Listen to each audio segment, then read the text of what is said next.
Shaw's and Star Market make shopping, ordering online, and saving easier than ever. Download the Shaw's Deals and Delivery app or the Star Market Deals and Delivery app today. Joey? Well, before we get into it, the head coach is at the podium, so let's go to the post-game live Mike Vrabel press conference. Mike Vrabel's press conference is powered by Oakers Technologies. They erase all the good things that you do.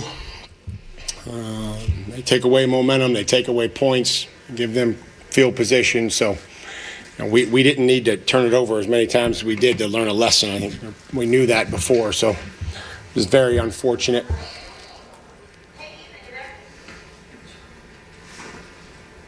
Come on. To what do you attribute the penalties, self-inflicted? The penalties, we cleaned them up, but the penalties, there's called a couple, defensive holds. They called on them. You'd have to tell me that penalty on Carlton Davis is actually defensive pass interference. That's new for me. And again, I think that the turnovers are much more critical than the penalties. Much more critical. Ball security comes down to technique. It comes down to other people protecting the guy with the ball, second guy in. Those are all things that we continue to talk about, have talked about, and will talk about. And decision-making. Decision-making when you have the football in your hand, whether that's a quarterback, whether that's a player that's reaching it and it gets knocked out. So we'll watch the tape, and we'll clearly address the ball security, and we got to move on. Fix it and move on. Chris in the middle and the back. Mike, is this a game where you felt like you kind of beat yourselves and put yourselves in position to win, but the turnovers obviously did away with that? I think it just I'm not going to state the obvious. Right? We just have to not give them so many chances. With turnovers, take care of those things. And, there's a lot to clean up. A lot of good in there. But unfortunately, just not enough to get us to win, to get us to, really have any sort of advantage in the football game. Every time I felt like we were going to take the momentum and be able to score and move forward in the game. And, the defense did a great job there. Unfortunately, they got to be one too many opportunities on their part. Sorry, I came in a little late if you already talked about it, but just kind of a quick post-game feeling about Drake and what you saw today, good decisions versus bad. Yeah. A lot of good, and unfortunately some decisions that have to be better. I'm sure we'll have to protect them better. And just understanding that you don't have to win it all in one play. There's opportunities to move on and save the day the next play. And you just can't put the ball in harm's way at that position. But certainly Drake wasn't alone. But there's a lot of really good things in there. Its ability to extend plays, scramble, pick up first downs for us, run a multiple plays inside the pocket, outside the pocket. So there's a lot of good things in there, and just some decision making that we need to have be better for us and for himself. Mike Reese, followed by Sophie Willard. Mike, the sequence at the end of the second quarter, you're getting close. What was it about the Steelers defense that made throwing the ball 3 straight times the right call? Yeah, just loaded up, just loaded up and really just gapping you out, going with, bigger personnel. And again, we like some of them. We like some of the plays, and, when they don't work and we don't execute them, certainly always room for second guessing. So whether we run it in or throw it in, we have to execute and make great decisions, and we didn't. But that was something that we felt good about those plays, and we just again weren't able to execute. Probably were able to slip a run in there on fourth down. We had timeouts, some opportunities to call it based on the look, and then let the quarterback make a decision. So some of those are two-way calls that go in when you're down there and trying to just get the best play. Mike, I'm just curious what you saw in that final fourth down conversion that was the only one to not work out today. Looked like they pressured us, and Drake got the ball out, and and again, probably have to just drop step and be able to knife and, know those are going to be bang plays and try to split them and get the first down. I think it's hard to circle around some defenders. I didn't have the best view of it, so I would say that the decision that Pop made wasn't the right one there, just because we didn't get it right. So you got to try to either drop step or make a miss. Mike, you went for fourth down deep in your own territory at one point. Were you chasing momentum at that point, and did you feel this was a game that your team kind of needed that to get going, and given the way it was going? Well, I just want to be aggressive, want to be decisive and aggressive, and give these guys opportunities to win the game. And felt like those were good calls for us. The players executed it, and we weren't able to score off of some of them. Brigadier on the right. Mike, you mentioned the turnovers erase all the good things that you do. You guys go down 14-0, but what did you think of your defense for most of the rest of the game? Resilient. We got to be better in the red zone when they do get there. I think they settled down, really played the type of defense that we expect, except for the last drive there. So, again, you got to go wherever they put the ball down. You just keep reminding them to go play defense. And they did, and they got stops, and there was energy. And, we just got to keep trying to turn the ball over. You see how critical that is when we can do that, and finding opportunities to get it out of the quarterback's hand, or, when they do fumble it, try to keep it in bounds or recover it. It's just close game of inches, and we weren't able to recover the fumble, and they were. They had plenty of chances. Two final questions. Dan Roach in the back. Mike, how do you handle Ramondre Stevenson with two fumbles? Yeah, it's like you sit there and we're so excited about him, and everybody's excited about him. The fans are, and we know what his capabilities are. We got to get him back. We need him. We absolutely need him. You see what he was able to do for us last week, his ability to make some plays. And, again, we'll just have to look at the technique. We'll have to look at the ball security. But we're going to need him. We need his ability, but we also need to take care of the football. So it's a long answer to tell you that I'm not really sure 20 minutes after the game what we're going to do. But we need him because we won. He helped us win the game last week, and it was a different story today. Hey, Mike, I understand you left the points on the field, but you were also able to put together some long drives. How do you think this could help you to build your team's identity offensively? Yeah, I appreciate that question. I do. We have to score. You have to score in this league. You have to, again, I'm great with the long drives. We're going to have to continue to use that and gain confidence, but we're going to have to find ways to create explosive plays. It's hard to drive the ball 19 plays. Impressive that we can do that, but it's also a reminder that you have to hit some X plays and you have to continue to score touchdowns when you get down there after 19 plays. So, and I appreciate that. Thank you. Thank you, Mike. Drake May is next. Locker room is open. All right, that was Patriots head coach Mike Vrabel. Mike Vrabel's press conference is powered by Oakers Technologies. Our coach knows a winning playbook is the key to success. And when it comes to your company's technology, the Oakers playbook has been unstoppable for over 100 years. So get future ready with Oakers, proud partner of your New England Patriots. Mark Dondero, Joe Murray here on the Shaw's and Star Market Patriots postgame show. Patriots quarterback Drake May now at the podium. Let's go to the quarterback. Yeah, it hurts. I think it's one of those things that it just kept piling on, and I think big Morgan Moses brought the team together, brought the offense together, and went back and we scored. I hit Hunt, and then we got the ball back tied, and it just costed us. So it hurts. I think it hurts. I think something to learn from. It was a long season. The defense played their butts off, and the guys in the locker room are playing hard. They're fighting hard. So it's tough and it stings, and just knowing we hurt ourselves, and that's what costed us. Giardi in the front row.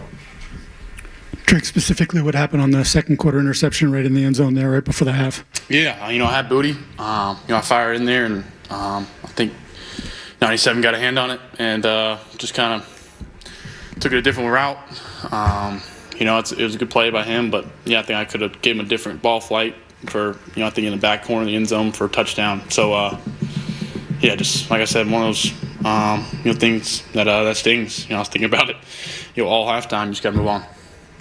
If I could follow up on that play, 2 plays prior to that, you got hit pretty hard. The back of your helmet slammed against the turf, and I just wanted to ask, were you surprised not to get evaluated? Did you have any thought of coming out? Were you in pain, and do you think it affected any of the decisions on the interception? No, I wouldn't. Shoot, I felt good. I learned from last year.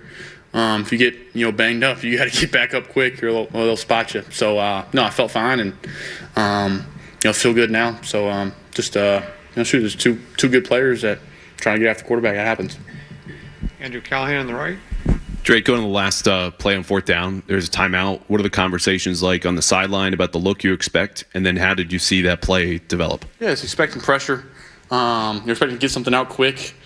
I think I wish I would have told those guys, 4th and 1, just try to, catch it and get upfield. I wish I would have told them that in the huddle. Those little things go a long way. But, nothing Pop did wrong. Just he was trying to make a play. I wish I would, expecting some type of blitz look. I think they played some blitz trap deal. But, I think, shoot, that's this league. You got the ball to, tied up, and, it costed us, and then we got the ball, going down to tie to send it to overtime. And, that's the NFL. So it's,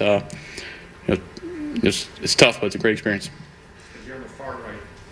Hey, Drake. Just what can you say to Ramondre after this game? I know he had 2 fumbles. Just he's had a little more time in the league than you. I know you're looked at as a team leader. Just what can you say to him to just assure him he's still an integral piece of this team? Yeah, he's one of our best players. I think there's nothing that I think he can do that would change my view of him as a player, as a teammate. He does everything the right way. He knows just as much as we know. Ball security. It's the number one thing as a running back, and he's had a great season and a great last week, and that's this league. 1 week you're heck of a game, and he's on the right track this game, and that happens. So I think he knows just as much as anybody else. So just pump him up, be there for him, and we know we need him throughout the season. Last question here, Andrew. Drake, I know you're disappointed in the fumble late. You also had a number of scrambles off schedule that were successful and got a lot of first downs. When you think about how to make that last play better moving forward, what do you see as your fix? Is it less off schedule playmaking, holding the ball tighter? What do you think the lesson is from today? Yeah, I just saw Travion late and try to do something stupid. So, really, I don't think it's just continue playing. I think, my capability of getting outside the pocket makes it tough on them. They're a good front. Thought those guys up front blocked their butts off. But, just be more decisive. And, if I had to take a sack, just take care of the football. That's the number one thing. Thank you, Drake. Robert Spillane will be next. All right, Drake May's press conference was brought to you by your New England Chevy dealers and the Chevy Silverado, where dependability comes standard. And Joe Murray, if there was one thing we could depend on today from the Patriots, it was turning the ball over. I have a big picture takeaway from this game, a lot of takeaways, and we're going to get to them here on the Shaw's and Star Market Patriots postgame show. What was your big takeaway from what you witnessed today in a loss to the Pittsburgh Steelers? I think the Patriots were extremely aggressive, which was the reason why maybe they had turnovers today. I didn't think it was smart going for it on 4th and 1 from your own 15-yard line, but they got it, okay? Yeah. But it's not smart. It's risky. To me, it's risky. On the goal line, when you're on the goal line and you have 3 timeouts, one of those plays has to be a running play. And especially after a penalty that brings you half the distance to the goal. But again, I thought they're trying to be aggressive because they want to get out ahead. They want to show the team they believe in them. They want to do all these things. They're not ready for it. They're just not ready. And I bring up the interception on Drake May on the red zone. Cam Hayward was the MVP for the Steelers today. He forced a turnover on Ramondre Stevenson. He tipped the ball on the Drake May interception. You can't make that call on 3rd down to get a ball tipped. So I as much as that we will blame Drake May for the interception, you got to run the ball. You got to run the ball in that situation. What did they do, though, coming out of the half? They ran the ball, and they fumbled it. everything they tried to do today, whether it was staying aggressive, they just aren't a team yet that can't play bad football. They beat bad football last week, but they still play bad football. You know what my big takeaway is, Joe? Who are they? What are they? What are they trying to be? I don't even know what their identity is. I don't know what they're trying to be. I don't know who they think they're trying to lean on. I don't know who they think their guys are, their dudes. Maybe it's Hunter Henry. Maybe they want to be aggressive. Maybe they want to throw the ball. Maybe they want to play defense. Maybe they want to run the ball. Maybe they want to, I don't know what they want to be. And I'll sure as hell tell you that I'm sick of hearing, what did Bob say? Or who? I don't even know who said it. They tried hard. I am sick of tried hard. How many times at the end of the Belichick era did we hear, well, they're still playing for him. They're still trying. I'm sick of it. I'm done with try hard. I don't know who they want to be. Just last week, we were talking about, or whenever that was, we were talking about, should they have gone for it on fourth down? What was that, week 1? We were talking about that, you and I. We were talking about that in week 1. Yep. Now they go for it on fourth down inside their own 20-yard line in the first half. Like, are they trying to be aggressive? Do they have confidence in the offense and in the quarterback? Do they want to? I mean, I don't know who their go-to guys are. Kayshon Boutte in the first game has a nice day. I feel like they haven't tried to feature him at all. Who are they featuring? Who are they trying to lean on? Hunter Henry? Stevenson? I don't know. And that's a bad place to be. And the results haven't been there. And they have a nice game, nice day last week. Stevenson has a big day. Everyone's feeling good, like Mike Vrabel said. I don't know what you do with him. What do you do with him? Yeah, at this point, man, I think that you have to look at it as, 2 turnovers in the red zone today. They got to be better there. You can't turn the ball over there. You got to get points. Yeah. And there's a lot. Like Drake May didn't have a great day today. He does have to take sacks. There's a lot of things that are on him today, but I still think as a team, overall, they struggled to run the football today despite 119 yards on the ground, and the Steelers were one of the worst run-stopping teams in the league. So it's like, here you are, you're down 7-0 away. Do they go away from their game plan, right? When they went down 14-0, they had a great little response there. That was nice. But to your point, their identity is turnovers, illegal shifts, guys, turning the ball over, interceptions by their quarterback. That's their identity right now. Inconsistency. That's their identity. And I'll be honest with you. I'm shocked. I know it takes some time, and Mike Vrabel's trying to establish his presence in the program or whatever. I am shocked at how far behind they are in terms of their program. I mean, this was a cultural failure today. Today. Doesn't mean it's going to be forever. But today, I mean, you have penalties, you have a disgusting number of turnovers, and once again, Joe, you lose at home. Awful. How many times have they lost at home? Mike Reese had something this morning. I'm going to look up exactly what the number. It is so disgustingly bad. 3-16. Is that what it is now? After the loss today, it's 3-16 since what, 2023? 3-16 at Gillette Stadium. That's disgusting. I mean, that's unacceptable. I don't care how bad you are. Today is a game where if you're gonna, I feel sick. Just watching it, they gave up the game today on the goal line. They went up against Aaron Rodgers. Yeah, they made some penalties. And Vrabel said it after the game. The penalties hurt them as far as points, but every time they had a bad play, they did make up for it. Their defense really played better up until that Rodgers touchdown at the end of the game there. Sure. But let's talk about the fourth down play at the end of the game. Okay? There's a lot of things to look at there. Do I want a ball that gets to the sticks? I do. Was the play there? It was. Did Pop Douglas try to make a play and do too much? Yes. And quite frankly, Mark, they're a better team with Mac Hollins on the field and Kayshon Boutte than they are with Pop Douglas on the field.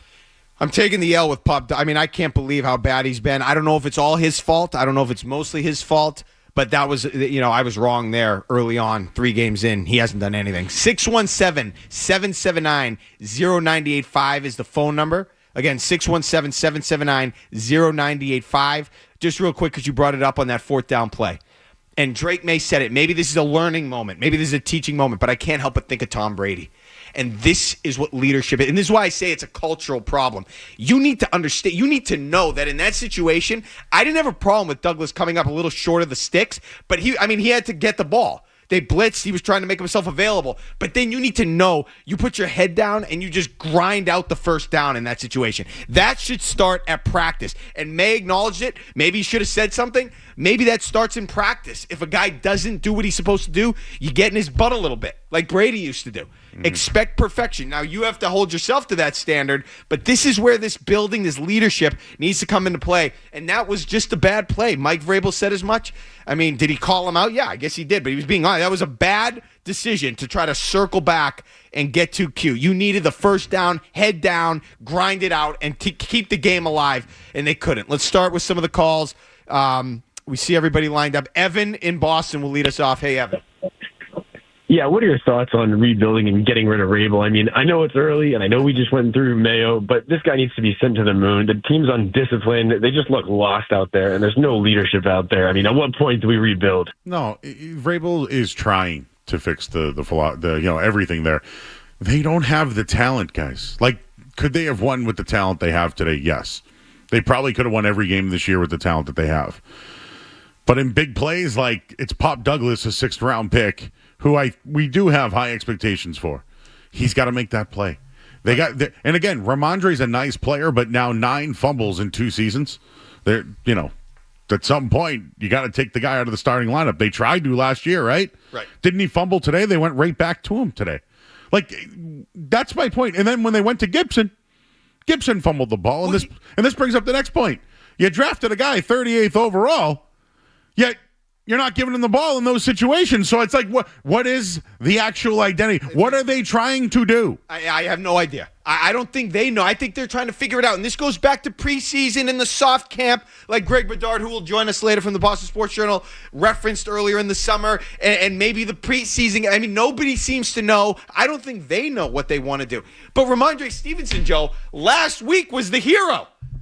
And literally, I mean, now I'm getting texts today. He's got to go. What a bum. What a stiff. He was the hero a week ago. What are you? Are you leaning on Ramondre? Are you benching Ramondre? They don't know. Derek. Hey, Derek. Yeah. How are you? How are you? Doesn't say where you're calling from. What's Good. I'm actually sitting in traffic on Route 1. Okay. All right. Wait, what do you got for it? It's hard to win a game when you're fumbling that much.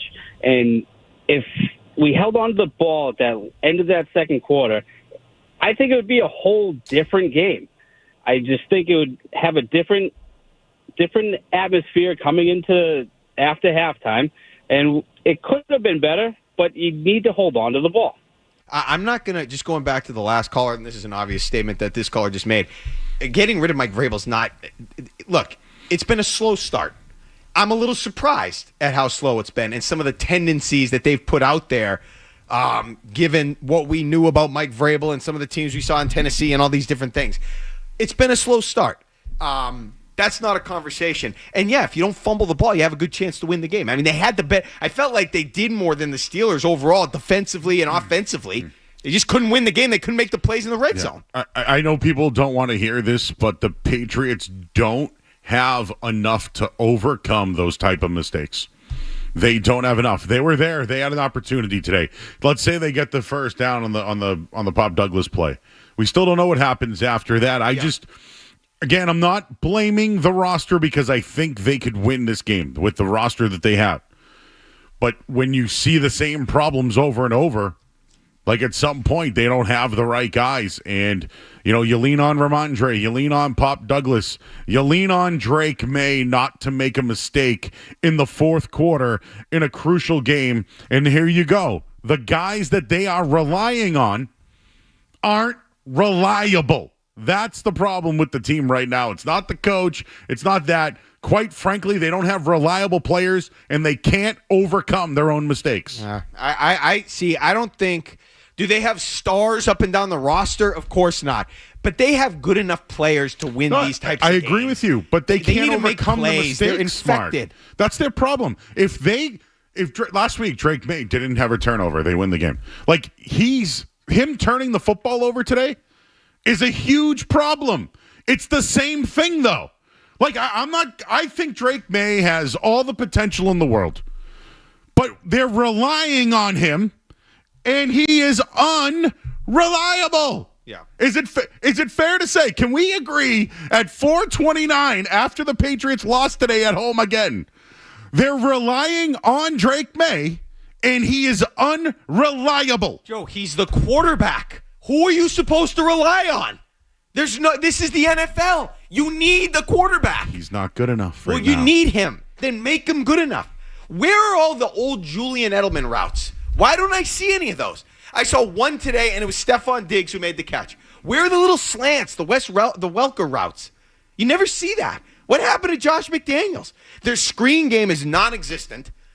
I mean, I can't believe these numbers. Douglas, 2 receptions, 7 yards. And Travion Henderson, 3 receptions, 19 yards. He had 28 yards rushing.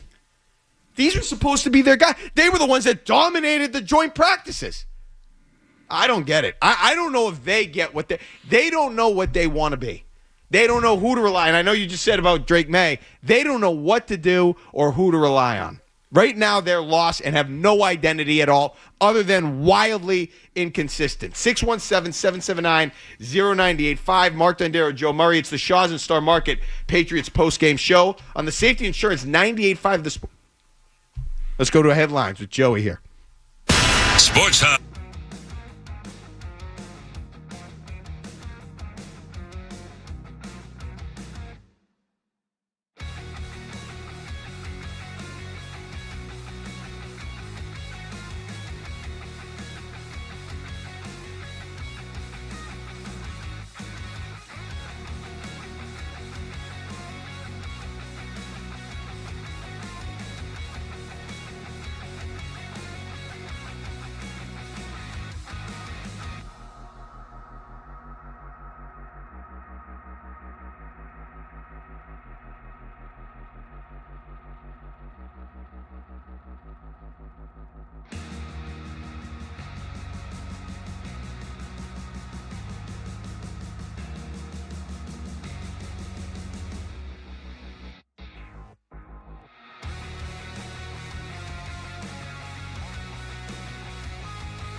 Back to the left of Rodgers, 3rd down and 6. The ball at the Patriots 17-yard line. Rodgers stomps the right foot, takes the snap, stands in, throws a lob, end zone left, catch, touchdown Austin. Pittsburgh has the lead, a beautiful throw. And a twirling catch by Calvin Austin. Vintage Aaron Rodgers. This is as pretty as it gets in the art of throwing the football at this level. It's a great job by Austin. Quickly stems Jones, then gets back to the outside. Rodgers just off the back foot, and it's elbow, little flick of the wrist. He does this all pregame for like an hour. This is pretty as hell to watch. Can't stop it. All right, back here. It's the Shaw's and Star Market Patriots postgame show. Mark Dondero, Joe Murray. That was the drive of the game. The drive of the game is brought to you by Safety Insurance, providing comprehensive coverage for your auto, home, and business. Ask your independent agent about safety. We'll help you manage life's storms. That was Aaron Rodgers to Calvin Austin, 9 plays, 62 yards in 5 minutes and 25 seconds, and what proved to be the game-winning score for the Steelers. You said something interesting to me off the air, Joe, about the running back problem and some of the turnovers. What are you going to do going forward here? How do you remedy this? So I feel like the Patriots have left Defton Chisholm off the roster for the last couple of weeks. If we go back to the preseason, he was really a spark, right, as far as getting the offense going. So I don't know what you do at running back. Do you maybe just try to give Trevion Henderson a little bit more of the reps? But someone's got to get benched. And I know, Mayo tried to do this last year. Pop Douglas isn't doing enough. And I think the move for them would be to activate Chisholm. I don't know what they can do at the running back position. Do they work out some guys? Is there someone hanging around? But like Stevenson, 2 weeks in a row, with some issues, or at least, today, 2 fumbles. I shouldn't say he was awesome last week. There's got to be some message sent. I don't know which one it is. To me, though, I expect more from Pop, and I think it might have to be him for Chisholm.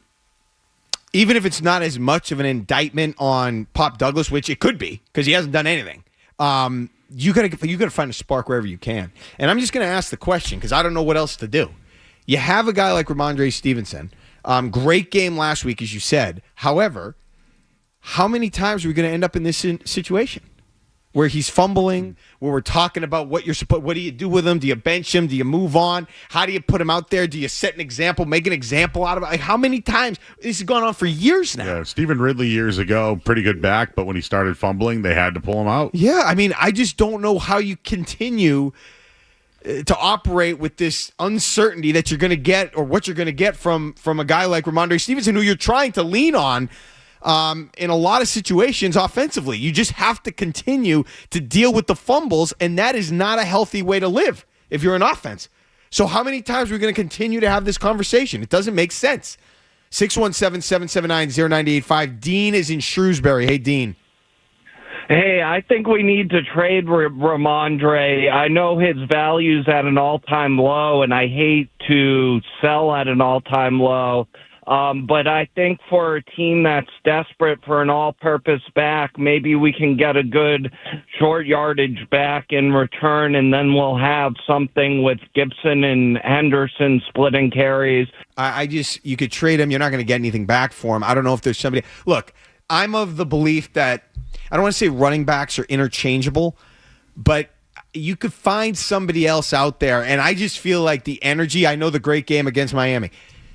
You can't do this. And like you said, Joe, you can't. They're not good enough to overcome these types of mistakes. And it's now years they've been dealing with the uncertainty and the mistakes of a Ramondre Stevenson. They don't have time to be patient right now. They're trying to get Drake May up and running. They're trying to get him onto a different level, and this isn't helping. Yeah, I think the players certainly have a lot to be accountable today. I just, I think the coaches are leaning on guys that, I'll say it again, that just aren't reliable. And this is why they turned the roster over 50%, right? This was a game they had in hand. This was the Patriots arguably could be, could they potentially be 3-0 without mistakes? Yeah, they really could be. So are they right there? As far as like being better coached, yes. Today, I just thought it was a little too aggressive, and they're not ready for that yet. I don't blame it. Yeah. They're not ready for it. Do you see any differences between last year and Gerard Mayo and what we've seen the first 3 games this year? Last week I did. I felt the identity of Mike Vrabel. Like late in games, Vrabel was this pass rusher who would make big plays late in games. Okay. While their signings, Landry and Milton Williams, made big plays. So that's really all I have. Besides that, they're just a team that makes horrible moves. There was a completion, if you remember, and the kid Wilson was downfield but knew he was and then stepped back. They still threw the flag. The refs weren't on their side today. There was some soft calls, but this is what happens when you play bad football. You don't get the benefit of those calls today, and Rodgers did a couple of times. One on the goal line. There was one later on in the game. Oh, the Carlton Davis penalty I thought was weak. Yeah, there was a Marcus Jones one where he tried to stop somebody, the smallest guy in the field. Overall, they're just not good enough to overcome all those penalties and turnovers. Carl is in Westfield. Hey, Carl. Hey, good afternoon, guys. I agree with you, and since you're the host, I respectfully submit to both of you that what's their identity and who's reliable. As you would say, it's a process and takes time. You can put names and numbers on paper, but to integrate and create is a different story. And Joe, you're 100% right. 3 in the red zone, 2 turnovers, and no short yard running back like the last caller. And there's 2 points I loved out of this game, which is hard to imagine. Vrabel said 20 minutes after the game, there's a lot going on here. I can't come up with something, which is dead honesty. And in fairness to Drake, I was mentioning how Stephon Diggs on that interception was wide open, and you didn't see him. But he got smashed up 6 times in the first half and hurried. It's amazing that, he is still standing. So there's a lot to fix, but there's a good course we can get in a better direction. And the defense showed some aggression, maybe a little too much. And we were able to put together drives, but like everyone said, 5 turnovers. We're our own worst enemy. That will make a huge difference. What were the good things? You see good building blocks today, Joe? I mean, Hunter Henry's still reliable, right? That's that's what you have there. I thought Drake May made a couple of nice plays. Yeah, he did. Stepped up in the pocket, showed strong arm. Like he's got all the potential there. He's making rookie mistakes still. Did the offensive line strike you as an issue today? Ooh, yeah. Was it the reason? I mean, he got sacked 5 times. Mm-hmm. Couple were on him, though, right? Would you agree? Yes, I would. And I don't think they were awful, especially when you consider you have TJ Watt and Jordan on the other side. Yeah, one. Or Hayward. Watt just beat Henry and Moses on one play. Yeah. It was just no, they're not horrible like they were. They know how to line up right. It's just they're relying on people that just aren't good enough. I get it. They need drafts. They need more talent. But again, the Raiders game, this game, they were there to win. And I guess from my perspective, Joe, where they are with Drake May, him being in his 2nd year, and Mike Vrabel being in the mix, obviously now, I was hoping for a little bit more. Okay, I wasn't hoping for 5 turnovers. I was hoping for less penalties. Yep. I was hoping for a little bit more consistency. And I'll tell you this about Drake May. So far, no magic. There's no magic yet. That's my point. It's not there. That's my point, is that, last week they got the field goal at the end of to go up 6. They probably needed to close that thing out. They didn't. That's why they went for the field goal. They knew they needed it.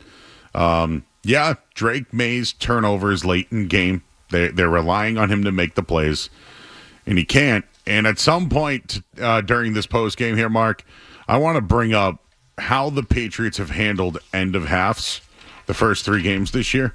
They've all been horrible. And you know what? Both halves. How about that? First half and end of game, they've both been really, really bad. Let's do that next. It's the Shaw's and Star Market Patriots post-game show on the Safety Insurance 98.5, the Sports Hub Patriots Radio Network. Installing a mail...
tight ends to the right, receiver right. That's Gibson. Throw down the middle. On the slot, caught by Diggs. Spun around and tackled at the near hash mark of the 27, but a first down with a gain of 11. All right, take it. More now. It's good timing, good eyes, good throw. All right, welcome back. It's the Shaw's and Star Market Patriots postgame show. Mark Dondero, Joe Murray. New England converted 26 first downs today against the Steelers. And with every first down, Credit Union's Kids at Heart funds promising studies into new treatments for pediatric brain diseases. Learn more at cukidsatheart.org. And with that, we go back to the phone, 617-779-0985. Let's go to Vinny in the car. Hey, Vinny. Hey, guys. How you doing? What's up? So I was at the game today, just on my way coming, and I think Jimmy stole my thunder earlier, but I wanted to talk a little bit about Drake May. I think at this point, I'm a new football fan, but I think I've seen enough, man. It's time to move on to the next guy. He doesn't have it. Let's cut our losses. Let's move on, get a good pick in the draft. I don't know what you think about that. That's ridiculous. I think that's ridiculous at this point to say that, because I do see things from Drake May that I like. I'm a little, what's the word I'm looking for, Joe? Disappointed that some of the things I've seen have been, like, I thought he looked a little skittish in week one. I still think he looks a little tentative. I thought he didn't do himself any favors in the pocket today. A couple times I thought some of those sacks were on him. But he's still young. He's still figuring it out. And I think it's too early for that conversation. Yeah, although the turnovers are there, which is what everyone sees, I just want to bring. I'm not that talent guy. I was just telling you off the air, Mark. I'm not a guy that looks at it and says teams can't win because of their talent. I just think right now Drake May needs the help of talented guys more, and they're relying. This is what I mean by too much on his plate. He needs to be the guy to find Pop Douglas, after the sticks, instead of Pop Douglas just getting the ball and falling down. Do you know what I'm saying? Yep. He needs, like last week, Ramondre Stevenson was open on that fly. All he had to do, avoid the sack and come up. He needs some other guys right now to pick him up. So it's interesting because when you look at Drake May, who do the other teams that they play, who do they worry about offensively? Hunter Henry, Ramondre Stevenson, Pop Douglas, even though these guys aren't scrubs, they don't worry about anybody else. So they go, all right, well, the quarterback's the most important position. We'll focus on the quarterback and try to get and rattle his cage. Those other teams, Philly, San Francisco, that has all this help, you're worried about George Kittle. You're worried about A.J. Brown and Smith and Barkley and Deebo Samuel and McCaffrey and all these other playmakers. Exactly. And that takes a little pressure off. Thank you for understanding what I'm saying, because he needs, listen, a lot of young quarterbacks, they need a guy that can pick them up, right? Jaden Daniels had, the guy that who's a McLaurin, right? Yeah, Terry. There are all these guys that they just kind of need to pick you up a bit. This is what I mean by reliability. Yeah, Hunter Henry's reliable, but he is Hunter Henry, right? He can't do it all himself right now. He just can't. And in the meantime, they're not establishing enough of a culture of limit the mistakes, and Mike Vrabel can talking about it all he wants. But until they start doing it, they haven't made any progress. And I'm surprised at the lack of progress to this point. Fran is in West Boylston. Hey, Fran. Hey, guys. How you doing? What's up? My big thing is I want to talk about McDaniel's terrible play calling the whole game. Can't throw the ball more than 10 yards down the line. You got Booty that's wide open twice. I just don't understand why not give him the opportunity to go long with the ball. Yeah, I've felt this the last couple of weeks. I thought they were awesome last week using Drake May's athletic ability. The one I'll get on is right before the half, and I know we'll do a little bit more on it in a bit, but you got 3 timeouts, you got the ball, like you got to get points there. Yeah. And this is what I mean. On a third down, you've thrown it twice now.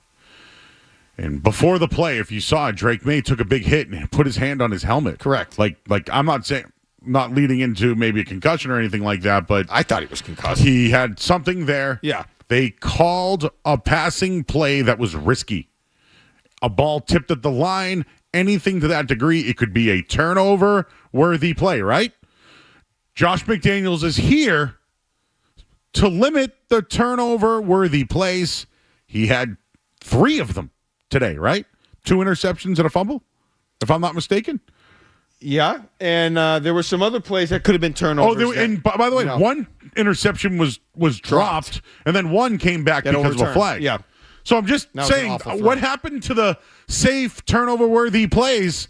Again, this is what I mean by Drake May has to do everything. I thought that was a horrific sequence. I mean, that play where he got his head or the bell rung or whatever, I couldn't believe they didn't run the ball there. Okay, that was before all the fumbles. You just got a penalty to bring it half the distance to the goal. Even if they're stacking the box, who cares? Just run it down their throat. Maybe you don't get it. Maybe you get to the 1, and you can keep running, and it's safer. And it just felt like after that penalty, you're kind of demoralized. Let that, go right at them and run the ball.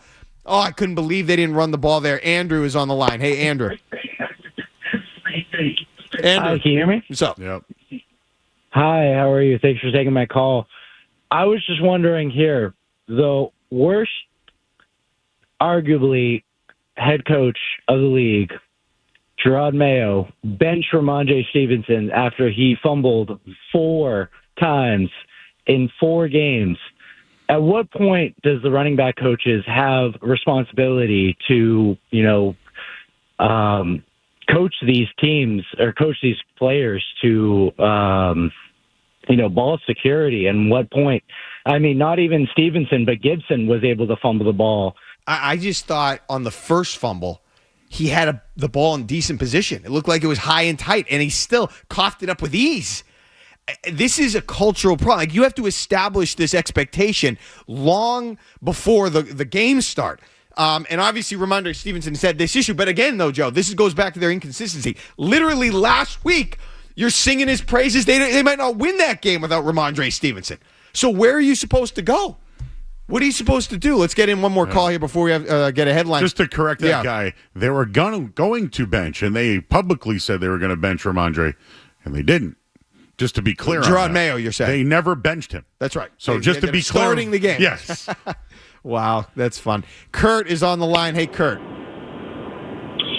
Hey, what's up, guys? Hey, Joe, listen, you said that Drake isn't reliable, but you turn around and then say that it's Josh McDaniels' fault that he's calling these plays at the end of the half. Yeah. They go 3 pass plays in a row at the end of the half. They don't run the ball 6 yards per carry away from T.J. Watt. The first 2 weeks of the year, they don't run the ball. They run 3 pass plays. Like, what are they doing? What is Josh McDaniels doing? Quick, the guy what are you trying to tell me I said wrong, though? We just said the same thing. Listen, they can't turn the ball over in the goal line. They did. Right. They can't make a call I agree with you. when they make a play call. The play call needs to be, let's just try to run it and Diggs get... isn't even on the field. Stephon Diggs isn't even on the field. Your best wide receiver, supposedly the number 1 wide receiver that you guys are gonna sign at the beginning of free agency, or I guess the end of free agency. My point is this: let you go. You threw the ball twice. You didn't score. So on the 3rd down, you need to say, we can't turn the ball over here. Let's try to run one in. If not, we settle for 3. And if you want to be aggressive like they were all day, you try it again on 4th down.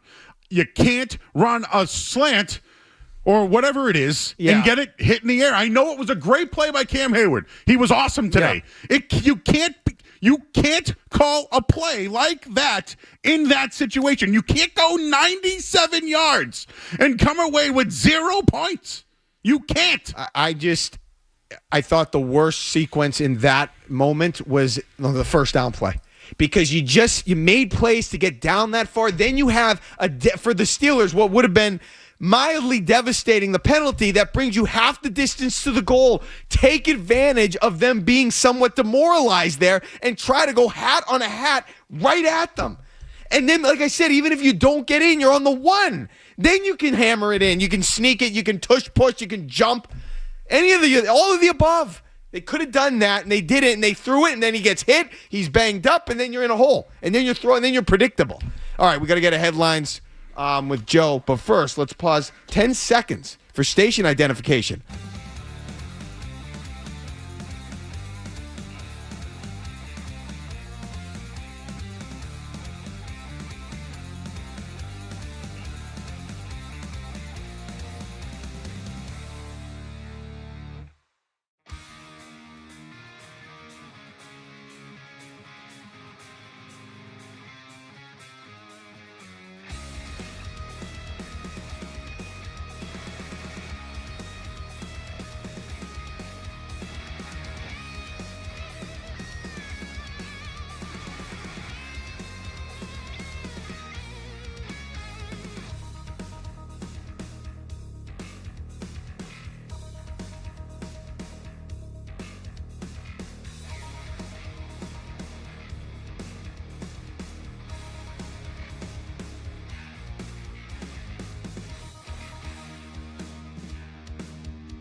receivers. Digs in the slot. Booty to the outside. Handoff Stevenson. Tripped up behind the line, but he surges forward to the dive. Ramondre Stevenson is down with the ball loose, and it's a touchback. It is a fumble. The second lost fumble today by the Patriots. Pittsburgh.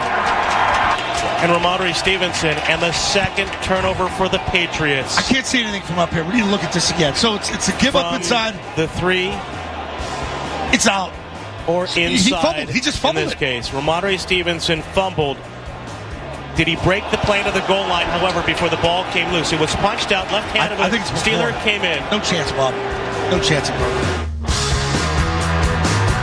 All right, back here on the Shaws and Star Market Patriots postgame show. Mark Dondero, Joe Murray. That was one of low-key one of Bob's great calls. One of his best calls.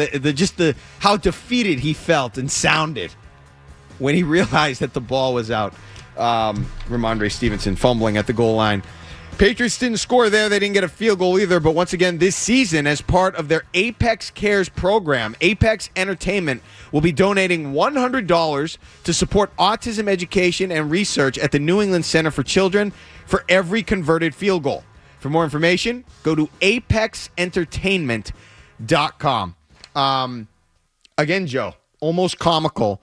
They turn it over. They get the interception down by the goal line. Then Ramondre Stevenson, once again, fumbling. Just a back-breaking thing. And forget about the points. Forget about not getting the, converting and lighting up the scoreboard. Just the fact that you could watch a guy for your team fumble in that situation, just demoralizing. Just unbelievable. Infected. Awful.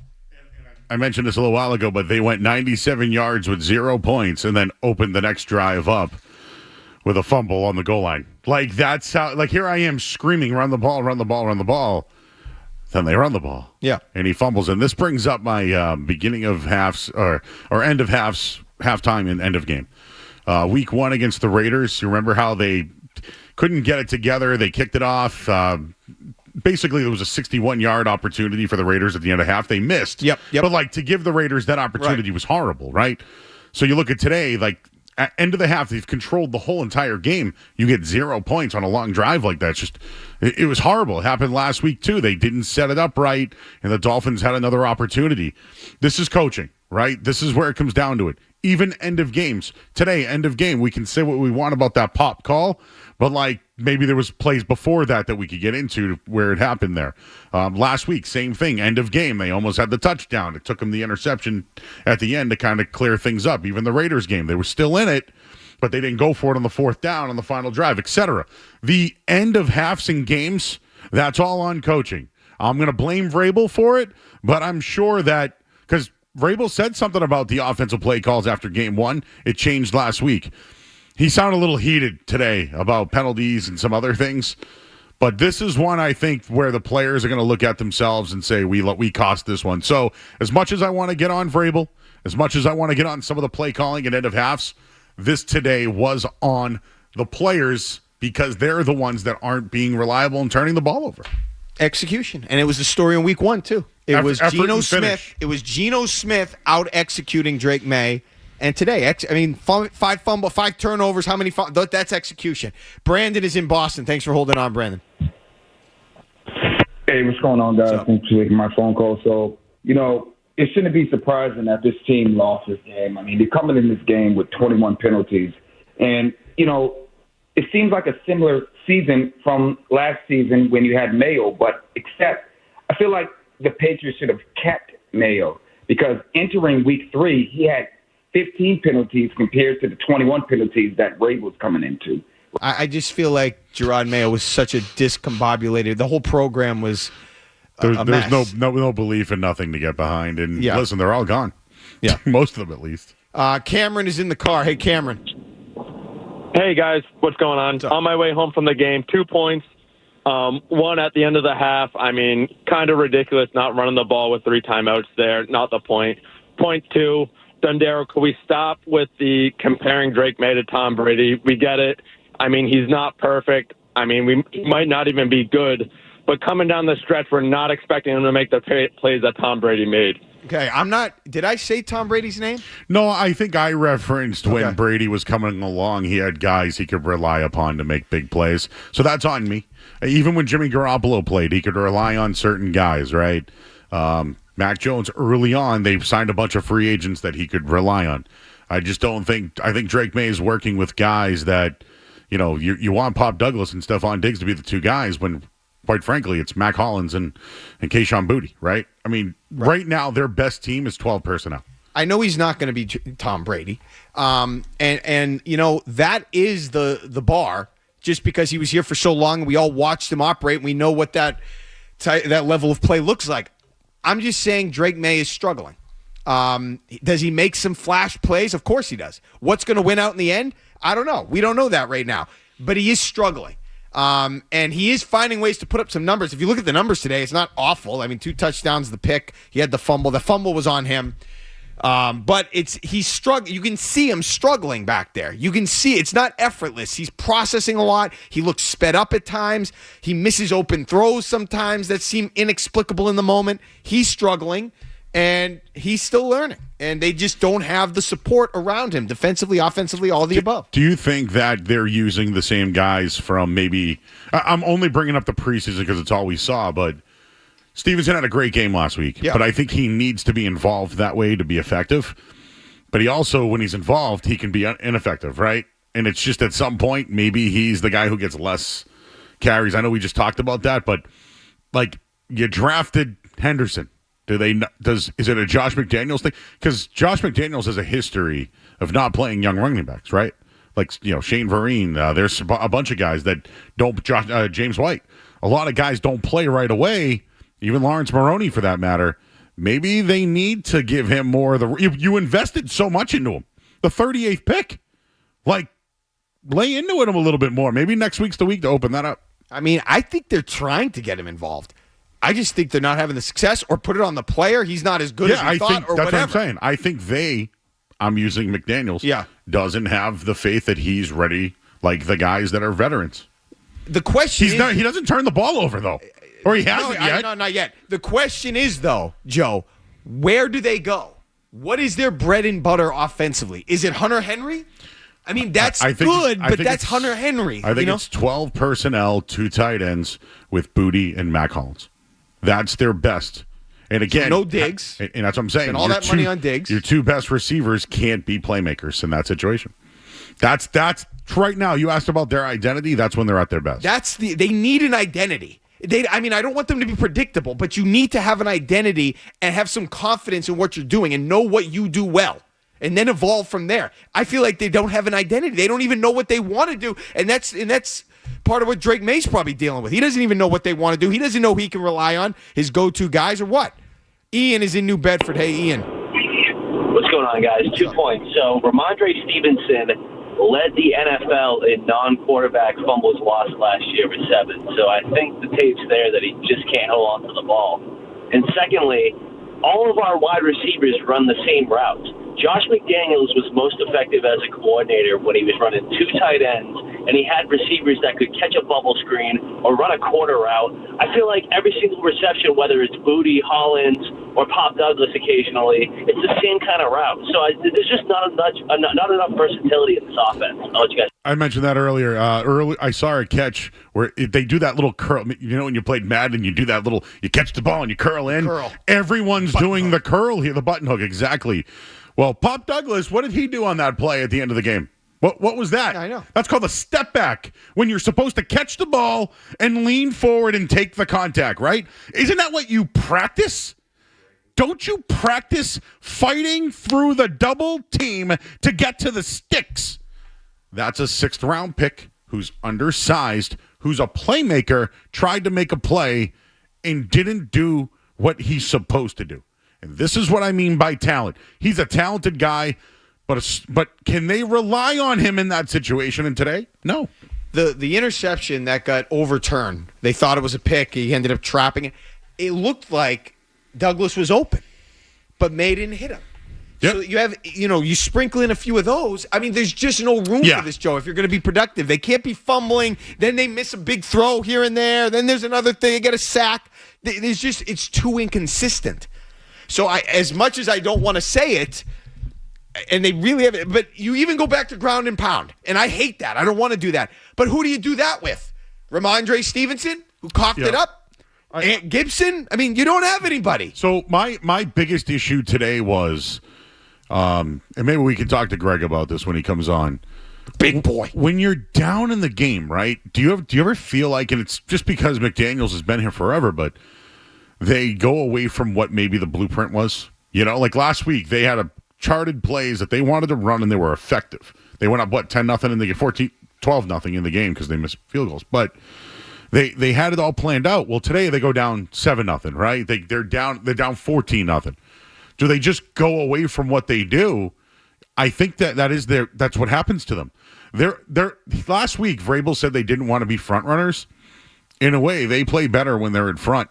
And this come from behind thing, it's a trend for Drake May because when he's playing from behind, he turns the ball over. They don't have the team personnel to come from behind. And it's too bad because Aaron Rodgers has been brutal coming from behind his entire career. Brutal. It's something. Go look up the stats. He's terrible from behind. If they could have just gotten the lead, they could have had a huge advantage in the fourth quarter. Couldn't do it.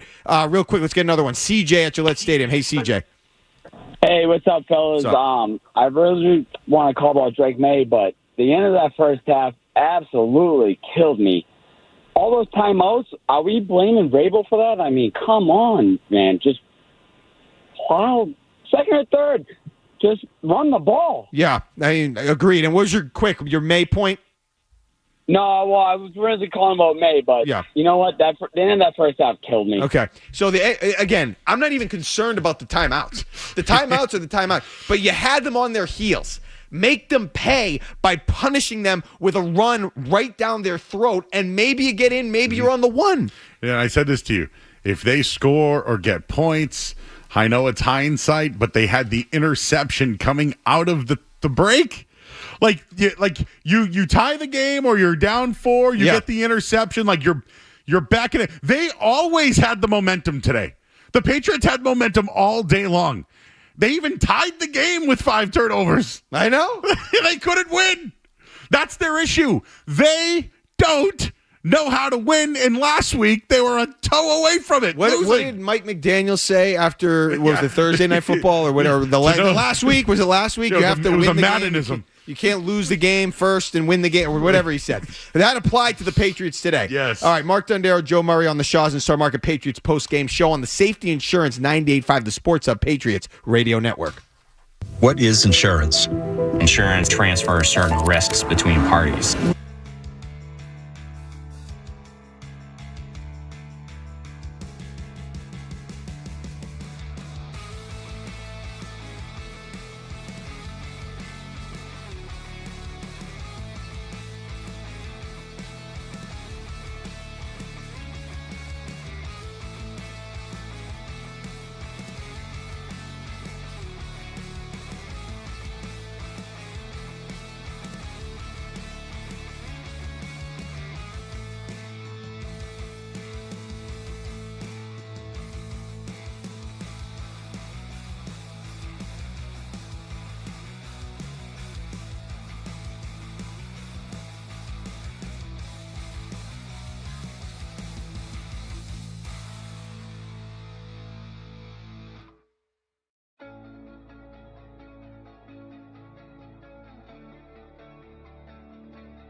To the left, Diggs and Booty. Single back as Stevenson hands on knees. He takes the handoff, runs through a big hole right side, and then he lost the ball. A fumble that squirms out to near midfield, scooped up by the Steelers. Running it back to the near side. Darius Slay will be tackled by Garrett Bradbury at the 46-yard line of Pittsburgh. So Ramondre Stevenson had a nice hole to run through, but unfortunately, after the fumble issues a year ago, they rear their ugly head again here in this situation. Stevenson with a turnover for the Patriots on the first drive after the near turnover on the previous pass. And it's Holcomb, the linebacker, that gets it. The terrible towels are out now in the lower level. What an awful set of, oh, God. Bad set of some consequences here. This is tough. Can't give the ball midfield to this team and this quarterback. All right, back here on the Shaws and Star Market Patriots postgame show. Mark Dondero, Joe Murray. That was Ramondre Stevenson, and one of his 2 fumbles. That was the first one. Brought to you by Eastern Mass's leader in drain cleaning and pipelining, Drains by James. Slow drain, clogged drain. You need to contact Drains by James today at drainsbyjames.com. They give a poop about your pipes. Poop was a good word to describe what we saw on the fumble, the first one, and the second one. Ramondre Stevenson, Joe. I think this is an ongoing, because like I said, in a situation where your offense is struggling, and they're struggling in different ways. Sometimes they have trouble scoring. Sometimes they're turning it over. They go into dry spells. I don't know where your rock is if you're going to have inconsistencies from a guy like Ramondre Stevenson based on what else they have on the roster. Yep, last week we forgot about Dre. And, well, this week, did he have anything to say about it? Let's hear it. Let's hear Ramondre Stevenson's postgame. Yeah, I got to do everything I need to do to, hold the ball. So I'll be taking every approach that's needed. What did you do last year to help you come out? I mean, I didn't come out of it. I was fumbling all year last year, so. Yeah. What did you do this offseason to try to come out of it? Just using heavy balls and, just putting that at the forefront of my mind. What can you do moving forward? The same thing. Just attack practice like I do each and every day. Just have ball security at the top of my mind right now. Do you feel like it's a mental block, or is it just something that you can put your head down in practice and just? I mean, I don't know. I'm gonna do both though. I'm gonna go, practice physically and try to get it out my head mentally. Vrabel was in there talking like, we need you. Those are his words. How do you feel about that? I mean, I appreciate it, but I got to hold on the ball for to have value and put value on this team. So if I can't hold the ball, they don't need me. Well, an honest assessment, that was Ramondre Stevenson at his locker after the game. He's right. And again, it just puts the Patriots in like next week when you go into a game against Carolina or going forward in general. Who are you leaning? What is your plan in terms of the identity you want to establish offensively? And if it's Hunter Henry, a 30-year-old tight end, okay, but again, there's a ceiling there, and I don't know where they're going to go. I feel like Vrabel said after the game, we're going to practice ball security this week. He specifically talked about it. I don't know what that means, but there is this thing about guys from last year's team that were either captains or signed players, right? And Ramondre was one of them. And Onyu was one of them, right? Like, there's only a few guys left. I just wouldn't be surprised. I think they need Ramondre. Yeah. But I just am wondering now I'm wondering what they're going to do here. I'd go back to him one more time. I would. Yeah.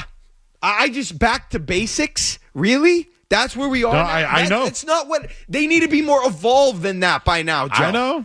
They don't have to be a Super Bowl contender, but not going back to basics going into week 4, and you're already 0-2 again at home. Again. Yep. Mark is in Topsfield. Hey, Mark.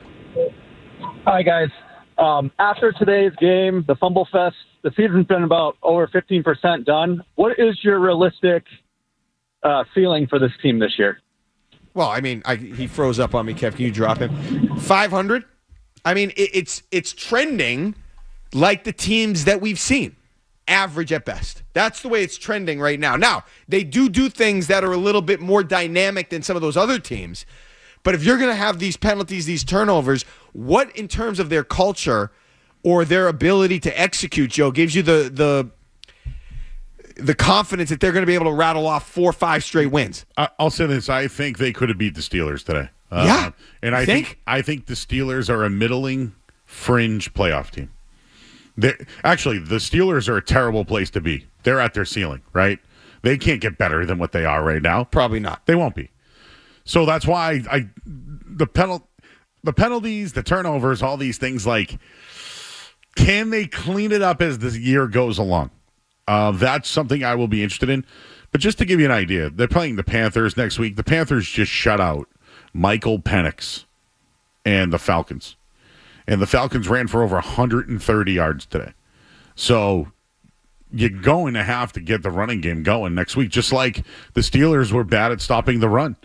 I felt at times the Patriots went away from that running game because they can't rely on their ball carriers. But they're going back to basics. I know. It's funny. After week 1, there were these reports about they're treating Drake May like he's a rookie again. Like, this team just needs to be treated again like it's not their team. You know what I mean? It's not all their draft picks. It's not all their signings.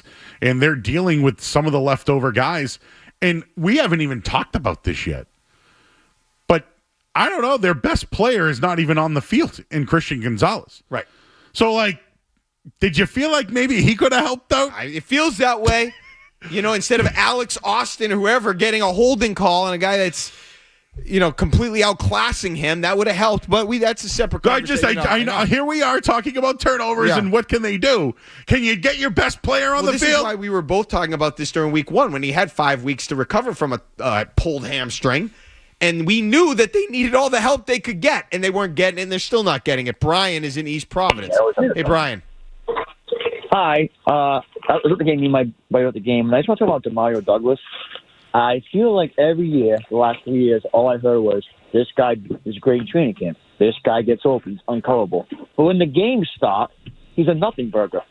He's literally a non-NFL wide receiver. It's just frustrating now. He has been open. And I'm not saying he hasn't done nothing, because he's done nothing. But I still feel like, while he's not what I thought he was going to be, I admit that, I still feel like there's more there.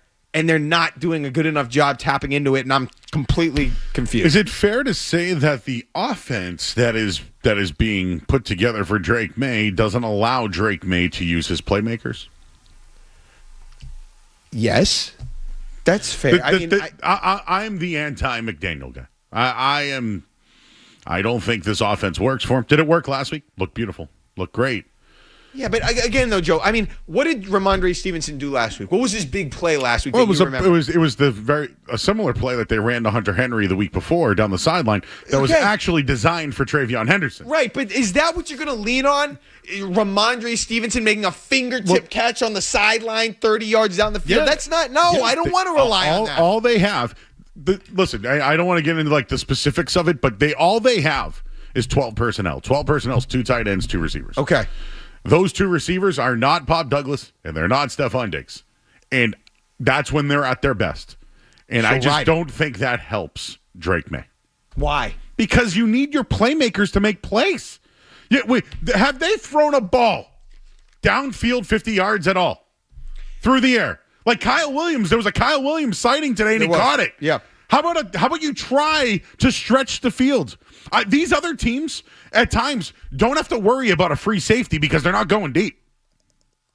Yeah, how many, even a guy like Caleb Williams, who I'm not high on at all, but today he has a 35-yard touchdown pass.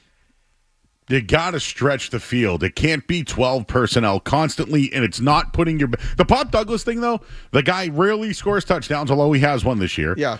And in big situations, this happened last year. They did a reverse on a 4th down, and he couldn't get it. He rarely, I know he doesn't score touchdowns. He had one this year, but he also had -2 yards receiving in that game. Yes. So that wasn't. So look, that's the problem, Joe. They've got to throw the ball down the field. They got to do this. They don't know what they can do. They don't even know what they want to do. Yeah. I blame that on the offensive coordinator who coordinates the offense where the offense will score points if he could coordinate it right. Do I have that right? Offensive coordinator, score points, maybe? I just thought they weren't going to be a contender. It takes time. But some of the things, Joe, I didn't think were going to take as much time. Yep. You know what I mean? I didn't think some of the things that they're doing wrong or some of the things that Drake May is doing, I thought Mike Vrabel and Josh McDaniels would have been able to clean up with all the training camp and off-season programs and all the practices. I thought that they were going to be contenders and Drake May was going to lead a playoff-winning drive and whatever. I thought some of the things would be more efficiently managed, and they're not being. And that's what's frustrating. They're relying on guys that aren't reliable. We got to get a headlines from Joe coming up after the break. Greg Bedard of the Boston Sports Journal.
from outside the Steeler 15. Shotgun snap to May. Throws down the middle.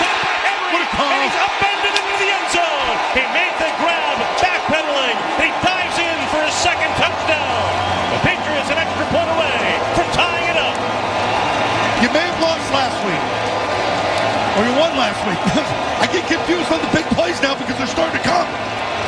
Here's another Drake May moment. You're down 14, you come back, you fight to get back in it. You've had fumbles, 4 turnovers, interception, and you just keep coming at him. That's good for a young quarterback.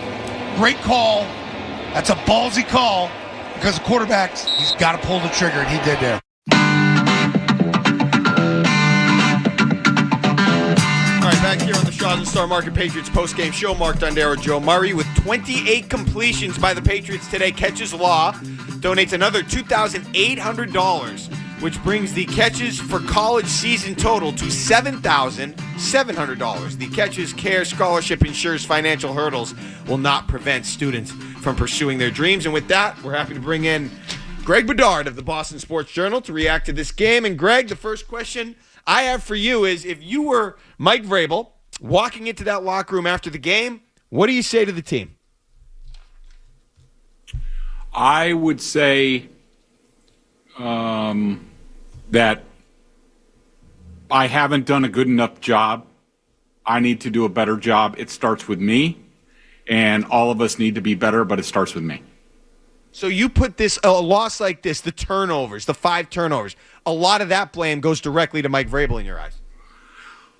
Well, Mark, I just think if you look at these first 3 games and, what has plagued them, overall it's just been sloppy play. I just think, you can look at the turnovers, you can look at the blown coverages against Miami, you could look at the penalties against, in basically all of the games.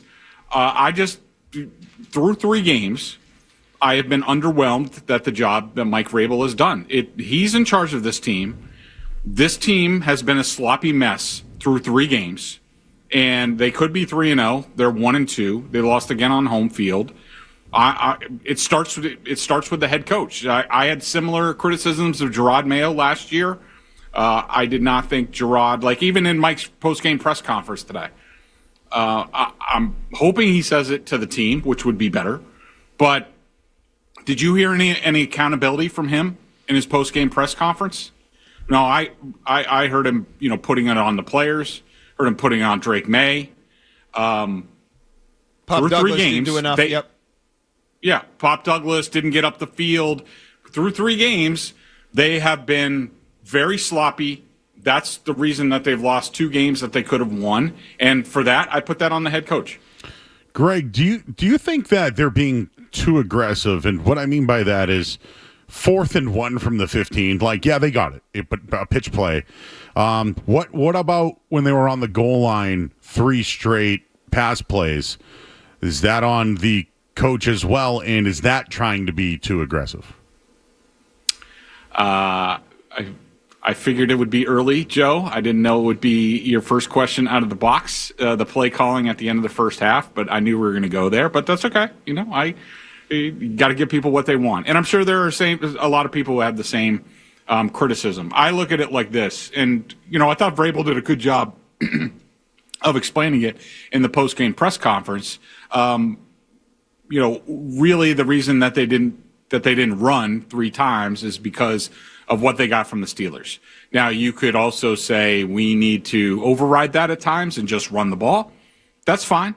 Of course, it seemed like every other time they ran the ball, they fumbled the ball. So be that as it may, this is the way I saw those 3 plays. The first play, Austin Hooper was open. Drake May didn't throw it. The second play, Will Campbell got beat on the inside. He did not play well today. Nate Herbig ate his lunch today, largely in this game. And the third down, Kayshon Boutte was wide open for a touchdown, and Drake May just threw it too flat, which he admitted in the post-game press conference. He was wide open. All he has to do is loft it to the corner of the end zone. It's a touchdown, and we're not talking about any of this stuff. So at least 2 of the plays were good, and they could have scored touchdowns on them. I'm okay with it. But, to your question about aggressiveness,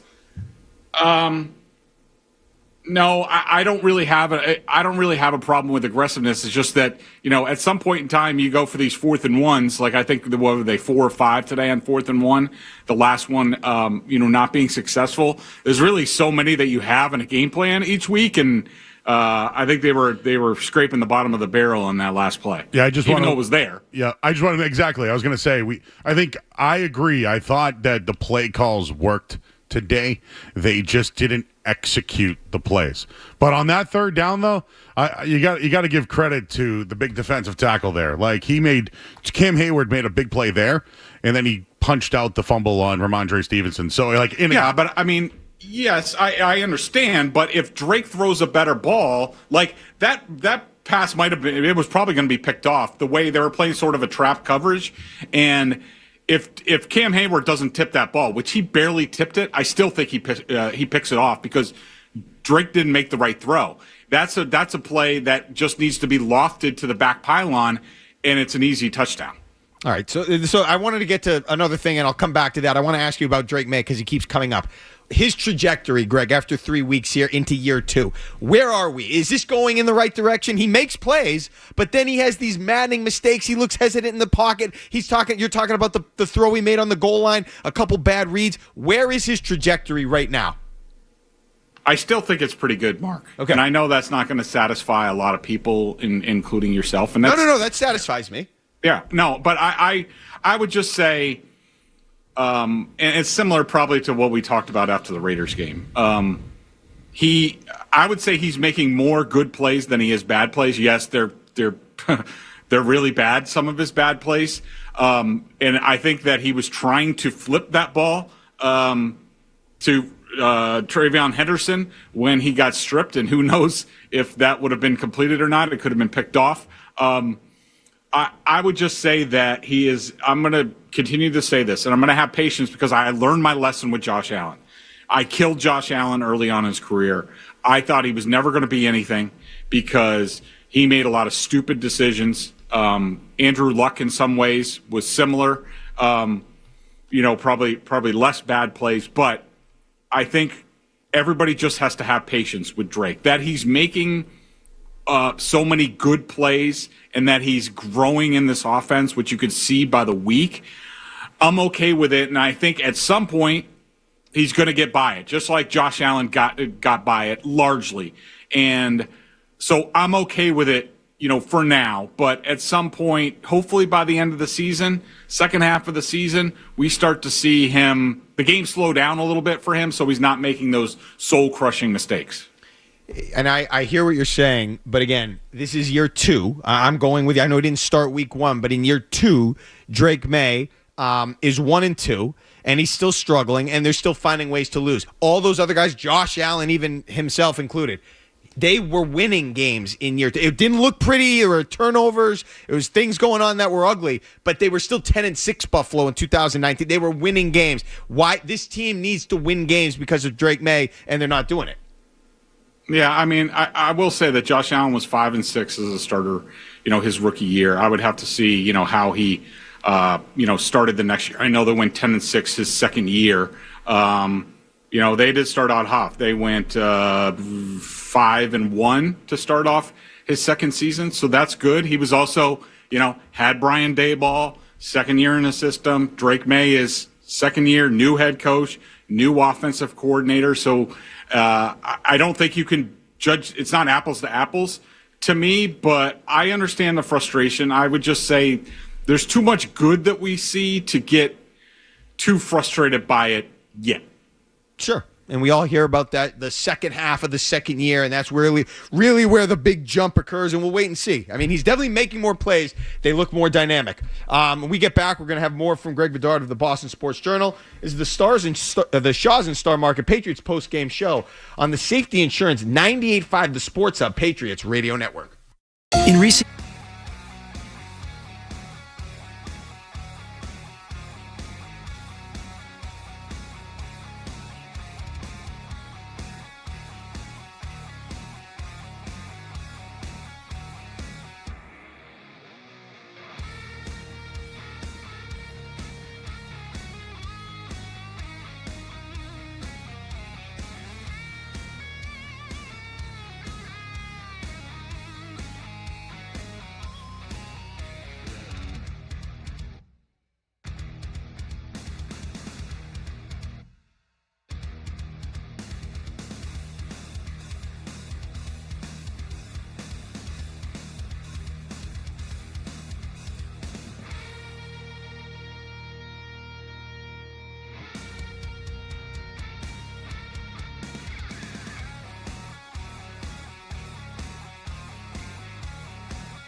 And the long one just across the Steeler 28-yard line right hash. 3 receivers to the left.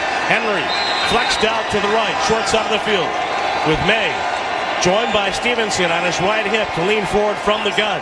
Drake takes the snap. Blitzer's coming. Throw left, caught by Pop Douglas. He curls back and he is tackled shy of the line to gain, it appears.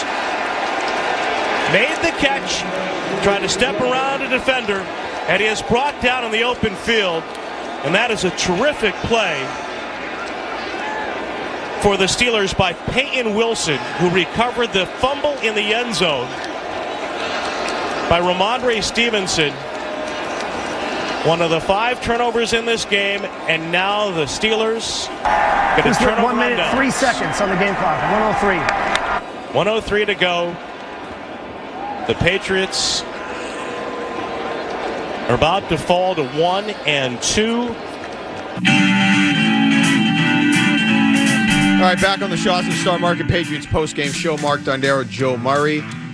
Nearly 30,000 people in Massachusetts don't have permanent housing. Heading Home is changing that.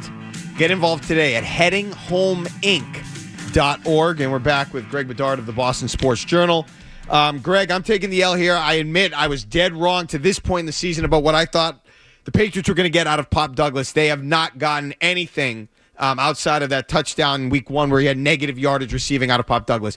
Look, I watched him, over the last few years be at times one of the lone bright spots. I watched him in the preseason and during joint practices be unguardable, as people would tweet, and the people that were there every day talked about him as like he was a problem. Why hasn't he been more productive this season to this point? It's a great question, Mark. I wish I had a good answer for you. I just see a player that is not, hugely confident in what he's doing. He's playing a little slow. I do think that, he is more of a game plan player than anything else. Like, he wasn't in the game plan because they wanted to be more physical last week. He loses a lot of snaps to, Mac Hollins. In that situation, I would say that he's probably lost some snaps, or at least the potential of that to lose more snaps as sort of a space player, quick game player to Travion Henderson. So I just don't know if he has a great role on this team at this point. And, the next question is, well, doesn't Josh McDaniels have to find a better way to use him? I mean, that may be the case. But, I just don't, a couple plays that have stood out to me this year as far as his route running. He's been a little bit tentative. It's not been very precise. And then, he gets a chance to come through on 4th down. And I'm sorry, you have to find a way to get the first down. You have to know the situation. You have to know where you are. You have to catch it and just get upfield and sort of, just shoot people's legs out, whatever. And for him to think that he could dance against, this defense, which is still pretty physical, just a mistake, and that's not going to help him. Hey, Greg, can you just talk about the end of halves, end of game scenarios through the Patriots over the last 3 weeks? Week 1, remember before the half, they kind of had a bad series, and the Raiders set up for a long field goal and missed. Last week, they kind of had a interesting end of the half as well, with the Dolphins got back into the game. And then again, this week, they had that long drive and the turnover. Even at end of games, again, the Pop Douglas play today. Last week, they had just every game, the end of half, end of game. Is this what you mean by a lot of it falls on Mike Vrabel for the last couple of weeks? I think so. I mean, it's a good point, and I'll have to go back to look at that, once we're done, because I am going to write my column tomorrow on, Vrabel needs to do more, and maybe you're pointing out good situations. I mean, just from that perspective, as far as, Vrabel, how about the decision when the Steelers lost the toss? The Patriots took the ball for the first time in forever and found themselves in a 14-0 hole. Too cute? What? I don't know. I thought the defensive approach early on, they obviously rectified it, but their decision, the Steelers were gashing them, and Rodgers even said in his post-game press conference they were giving us a lot of too high shell.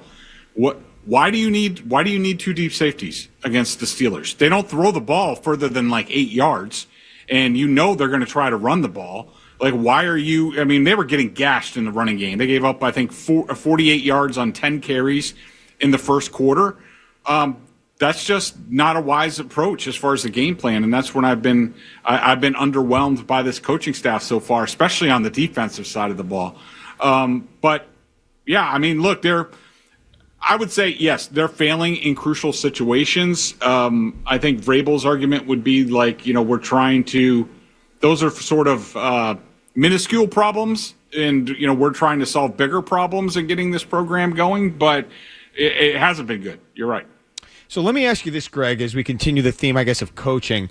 And I lean offensive with this question, but my big problem is I do not have a clue as to what this team is trying to be. I have no idea what their identity is. I don't know if they know what their identity is, especially offensively. Who do they want to feature? Who are they leaning on? Who is their primary go-to guy? Do they want to run the ball? Do they want to throw it, air it out, down the field, ground and pound? And if they do want to do that, who do you give it to? Because Ramondre Stevenson wins the game for you last week, fumbles twice today, he's benched. If you're going forward and you're trying to correct some of these problems they've had, where are you leaning, and what is the identity that you're trying to cultivate right now for this team?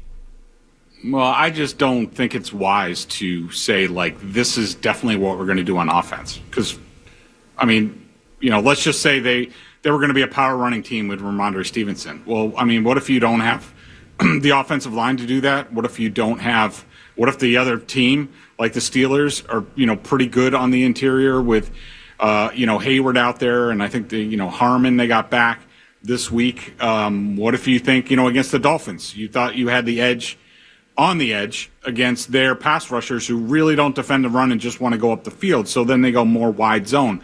I don't really think I think the identity of your team needs to be, we're going to play smart football and we're going to execute. And that's what it needs to be. And it's not that way enough. I think in today's NFL, you have to be able to change week to week. I don't think you can, say we're going to throw 15 times to Steph Diggs, or, Ramondre Stevenson, we're going to run a bunch of power. I think you have to be nimble. I did not have a problem with the offensive approach today. I thought they played really well offensively, other than they turned the ball over 5 freaking times. Yeah. And, if they, Ramondre Stevenson fumbles, they score a touchdown. Ramondre Stevenson fumbles on the goal line, that takes a touchdown off the board. Drake May, they're already in field goal range. He fumbles, that takes points off the board. So, while the production at the end of the day isn't good enough, I think we all can realize that it was just turning the ball over that completely screwed things up. Yeah, and I understand that execution has been the problem, but I still don't feel like I have an answer to what do they do well. What do we do? I don't think that. Well, I mean, why should they know? Don't you need to know what you do well, though? How do you execute? Well, yeah, the bad things they do well, but you need to. Don't you need to know what you do well before you can start executing at a high level? No, not week 3 under a new coaching staff. No, so you're saying because the players don't know what to hang their hat on, that's why they suck on offense, why they turn the ball over 5 times? I think it would help if they could figure out a basic principle that they could lean on, and I just think it's interesting 3 weeks in they have none. Not running, not throwing, deep ball, short passes. I don't know what they want to do.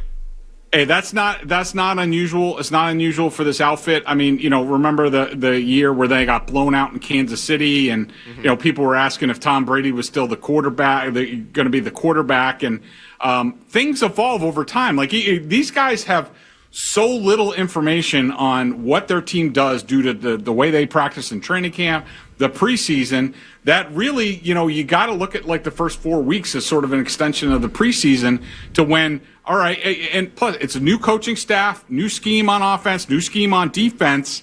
I don't think they know exactly what their calling card is anywhere on this team, and it's not ideal, but with a new coaching staff, I don't think it's all that unusual, and I don't think it's the crux of the problem. Okay. Greg, just a final thing. Do you give the defense an upgrade from last week? They did stop the Steelers 6 times in a row before that final touchdown pass from Rodgers, which I do want to give him some credit. Like, that was a really nice pass. The Patriots defense really got to him in that second half, and I just do want to look ahead to next week a little bit. The Panthers put up 30 points today with Bryce Young, a shutout. Can they continue their defense to maybe trend in a better direction? Spillane obviously had a big bounce back this week. Did they win? 30-0. Wow, over the Falcons. Shut up. And against Michael Penix, who's, Yeah. That's interesting. Yeah, I do think, look, maybe they figured out something on defense because it was not good in that first quarter. It looked like they went to more 5-man lines to sort of screw up the Steelers' running game. They dropped a safety into the box, which I think they should have been doing from the outset, but what do I know? So, yeah, I mean, you got to give the defense credit. I mean, I don't think much of the Steelers, so I'm not going to go too crazy. I want to see them start doing things. I did think that they put whatever they did to put Spillane in sort of a better position. I thought Spillane was outstanding. He had 15 tackles, 10 solo, and the interception. So, yes, obviously the defense did some good things. They traveled Carlton Davis with DK Metcalf in this game, which they have not really done very much of, even going back to the summer. So that was a little bit of an adjustment. So, definitely some hope, I would say, on the defense, but I need to see them do it again. All right, Greg Bedard of the Boston Sports Journal joining us. Greg, great stuff as always. We'll look forward to you on Tuesday with Felger and Yeah, Bass. can't wait to read that Vrabel stuff. I'm interested in that. We'll read you on Boston Sports Journal.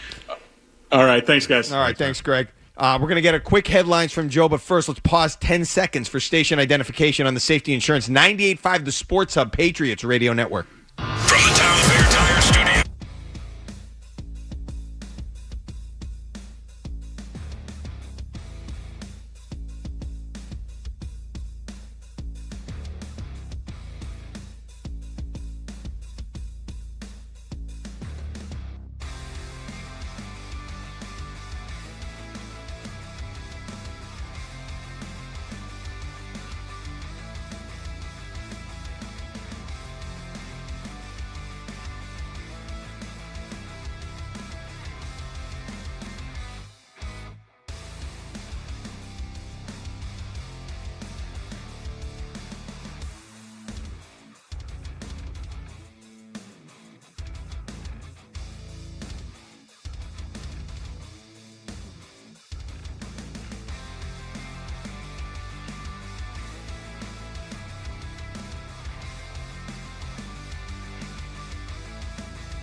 Postgame show, Music of the Game, is brought to you by Live Nation. To MGK's cliche. Music of the Game, brought to you by Live Nation. MGK presents the Lost Americana Tour, Friday, December 12th at TD Garden. Get tickets this Thursday at livenation.com. MGK. Is that your jam there, Joey? I know who they are. All right. Okay. Talk about this later. Did you see the stat, by the way, on Ramondre Stevenson? No, hit me with it. He has 9 fumbles since the start of 2024. It's the most by any non-QB in the NFL. The next closest, Breece Hall with 6. And then, so he's got the most in the NFL. Look, I'm just trying to establish some type of foundation. That's what I was asking Greg about. And I understand it takes time, this new coaching outfit, and they have to figure out what works, what doesn't work with what they have. But I thought, Joe, that's what the preseason was for. I thought that's what training camp was for, to establish something. Obviously, you're going to continue to evolve. It was a week training camp, right? I guess. I mean, they don't know anything about what they want to do week in and week out, and I think that affects confidence. You don't know what you can lean on. So the only thing that I understand what Greg meant about that was in Josh McDaniels' outfits, they don't generally have an idea. It's scheme week to week, right? And this is where I go back to the offensive coordinator. But again, every week, like right now, right? I keep mentioning this 12 personnel. How can they not find a way to get Bob Douglas and Stephon Diggs on the field in those situations? Right. And wait, okay, you're saying week to week. Yeah. They can have different game plans, but you could feature the same players. I mean, when you had Gronkowski and Edelman, you could have a different game plan, and maybe one was more effective than the other based on the plan, but it was always about, like, I'll never forget, it was one of those AFC Championship games in Denver. Do you remember when they went out to Denver? A couple of those. The first pass of the game, I remember one of these years, went to a player named, do you remember Matthew Mulligan? Yeah. Okay. So the second that happened, I remember saying to myself, that wasn't the plan. Yeah, they threw a deep ball to Matthew Slater down the sideline. Like, that was never the plan. Let's get Matthew Mulligan involved Harper early. was right. on the team So as soon as that happened, I knew it was going to be a tough day because defensively they were out of sorts, or offensively they were out of sorts based on the defense. That's hard, and they need to know what they do well and lean on people, even if it's different plans every week. Lean on the same people week in and week out so you have your guys. 617-779-0985. Let's go to DP in Virginia. Hey, DP. What's going on, guys? How you guys doing? What's up? A couple that I want to touch on, like, when it comes to what's his name, Pop. People want to spend time blaming him, but the fact is Drake May has a hard time getting him the ball, so it's kind of hard to build that sense of steam up and and confidence when you have a guy that can't get you the ball. Then we look at his offense. His offense is so limited. Like, they have to try to exert so many plays in order to try to get things going. And then when you look at the undiscipline of this team, probably making dumb plays, constantly fumbling the football, it felt like I was watching NFL Folly. So I guess I'm the wrong person to ask. Thanks for the call, DP. But I'm just saying, to me, I don't understand why they don't try some of those Edelman-Welker routes. And I know that he had Randy Moss and there were other weapons, but why not some of those little slants, those quick slants, those replace routes? Right on the slot. Like, that's the way I feel like he's at his best. And those aren't hard throws for Drake May to make. Why not try that a little bit more and feature that? Do you? Okay, so let's have the conversation. I don't feel as though they're doing enough to move. Like, they move the ball down the field with what they're doing, right? Sure. I'll agree. It's really just the finish and the turnovers. My whole thing is, why not try to, like, next week, I wouldn't mind maybe seeing an Efton Chisholm. Right. Like, Can you put him in the slot but not run a 12 personnel? Like, could you have him in the slot with one tight end on the field? Are they capable of doing that? Are they able to take Mac Hollins off the field and have Stephon Diggs there? Like, we haven't seen it yet. And maybe they're just not ready for it. Maybe they're waiting. I don't know. You're asking a question today that I don't know why they haven't tried it yet or why we haven't seen it yet. But really, I think they're only comfortable with Hooper and Henry and Mac Hollins and Booty on the field. And I just don't think that's a recipe for success. I mean, I'm just saying, Joe, I don't know if they're in their own head or they're being too cute about everything, but the New York Jets have had better offense this year with a defensive head coach. He's not even an offense. He's not Ben Johnson. They've had better offense this year. They put up how many points today in Tampa? They scored 32 against the Steelers team. They only had 10 against the Bills, but the Bills might be the best team in the NFL. So, I mean, be better. I think you're pointing towards the coach for the Patriots. The team's not disciplined enough, and their defense isn't good enough. I'm pointing towards everything. Execution. But is it fair to say that they're not executing? Yes. They're not stopping anybody on defense. And when it comes to crunch time, none of their players are disciplined enough. Yes, they all find ways to fail. So that eventually would fall on the head coach. Look, we talked about this before Greg even came on. It has been a slower start than I thought. Now, again, it doesn't mean they can't figure it out. Am I trying to fire Mike Vrabel? No, absolutely not. No, but I think that we're not hearing him. I don't want to do the Mayo, Belichick, Vrabel thing, but the other two guys took accountability. I don't think we're getting that from Mike Vrabel. No. That's it. That's all I got to say. A little bit of accountability. The players, after the game, Ramondre took accountability. Drake May's taking accountability, right? Yeah. Even the defensive guys last week, I need to be better. I didn't hear the coach say he needs to be better.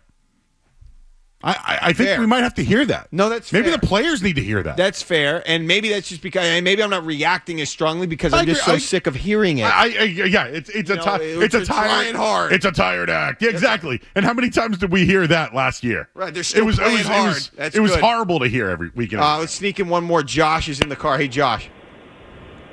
Hey, how you guys doing? I was at the game. I just had a couple of quick points. One, I just don't feel like we're running the Josh McDaniels offense. I feel like it's a weird combination of the Vrabel guys and Josh's offense.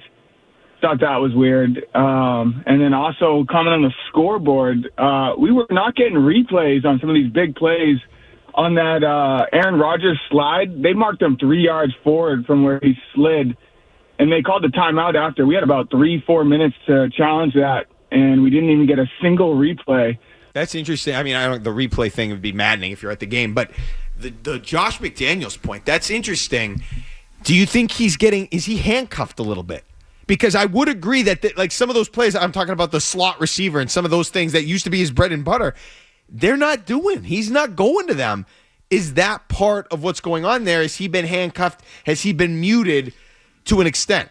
That's another thought. That's something to, I guess, consider as we go forward, because I don't know what you lean on next week offensively based on what you do, quote-unquote, well. Mark Dondero, Joe Murray. This is the Shaw's and Star Market Patriots post-game show on the Safety Insurance 98.5, the Sports Hub Patriots Radio Network.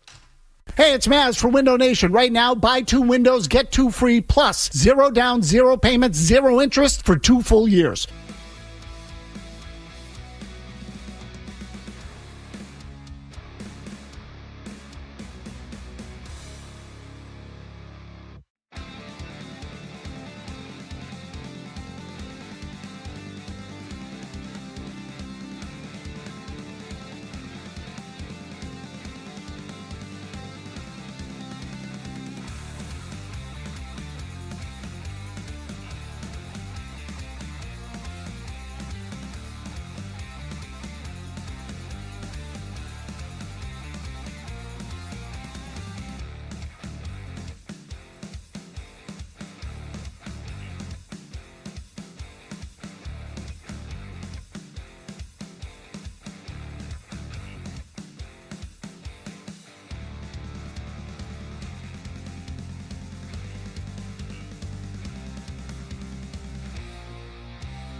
Shaw's and Star Market Patriots Postgame Show. Mark Dondero, Joe Murray, 617-779-0985. Let's go to Mike in Brooklyn. Hey, Mike. Mike. Hey, guys. Can you hear me? Yeah, I got you. Sorry about that, Dondero. So, just real quick. So I was out today because I'm in Brooklyn, and you know, like, you talk about, like, oh, you know, how the Patriots doing, they're okay. I'm like, yeah, Pop Douglas isn't doing great. And people who are not Patriots fans are like, who is Pop Douglas? I think we're really provincially overrating him, and we kind of have to lower our expectations for him in terms of his actual production and what he actually means to this team. So I'll take your thoughts up there. Thanks. I appreciate it.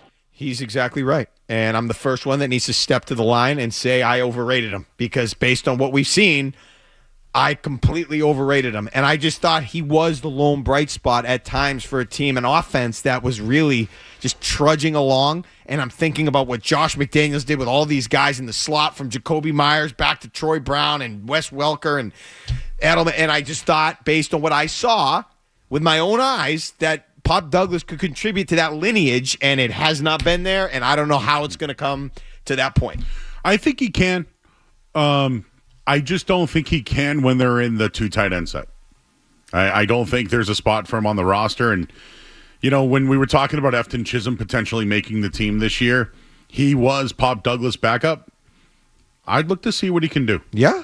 Right? I mean, isn't having the slot guy another part of your running game too? Like we just talked about, who else do you go to, right? Maybe they either try to have package plays to get him involved in the slot. By the way, on the let's talk about the fourth down play for a minute today. Okay. The plays, we agree the play was there. Mm-hmm. We agree that when he caught the ball, he's got to fight forward. And don't you do drills like that? Like, aren't there drills where you try to break that double team or whatever? All I'm trying to say is the ball was put where it needed to be. He stepped back. Mm-hmm. And I just think about that and say, is he an outside receiver? I don't think he is. No. So this isn't Deion Branch. And I don't want to be critical, but is he the guy that should be out there on that play? Did the defense set it up to maybe give him the space, thinking that he will try to dance? Like, maybe there is a little bit of a blueprint on him already.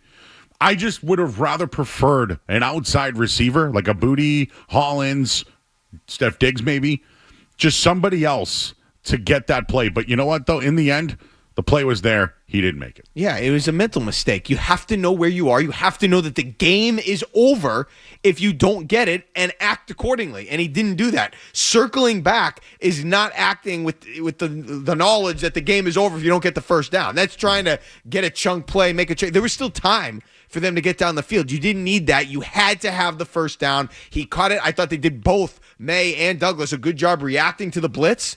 They blitzed from the slot. They both reacted. The play was there. He got the ball to him. You have to fight forward. And if you fight forward and you don't get it, you went for it. You tried. The play worked. Exactly. Maybe we can talk about the receiver or whatever, but he didn't do that. Can I give you one more? This reminded me of a loss Cam Newton year.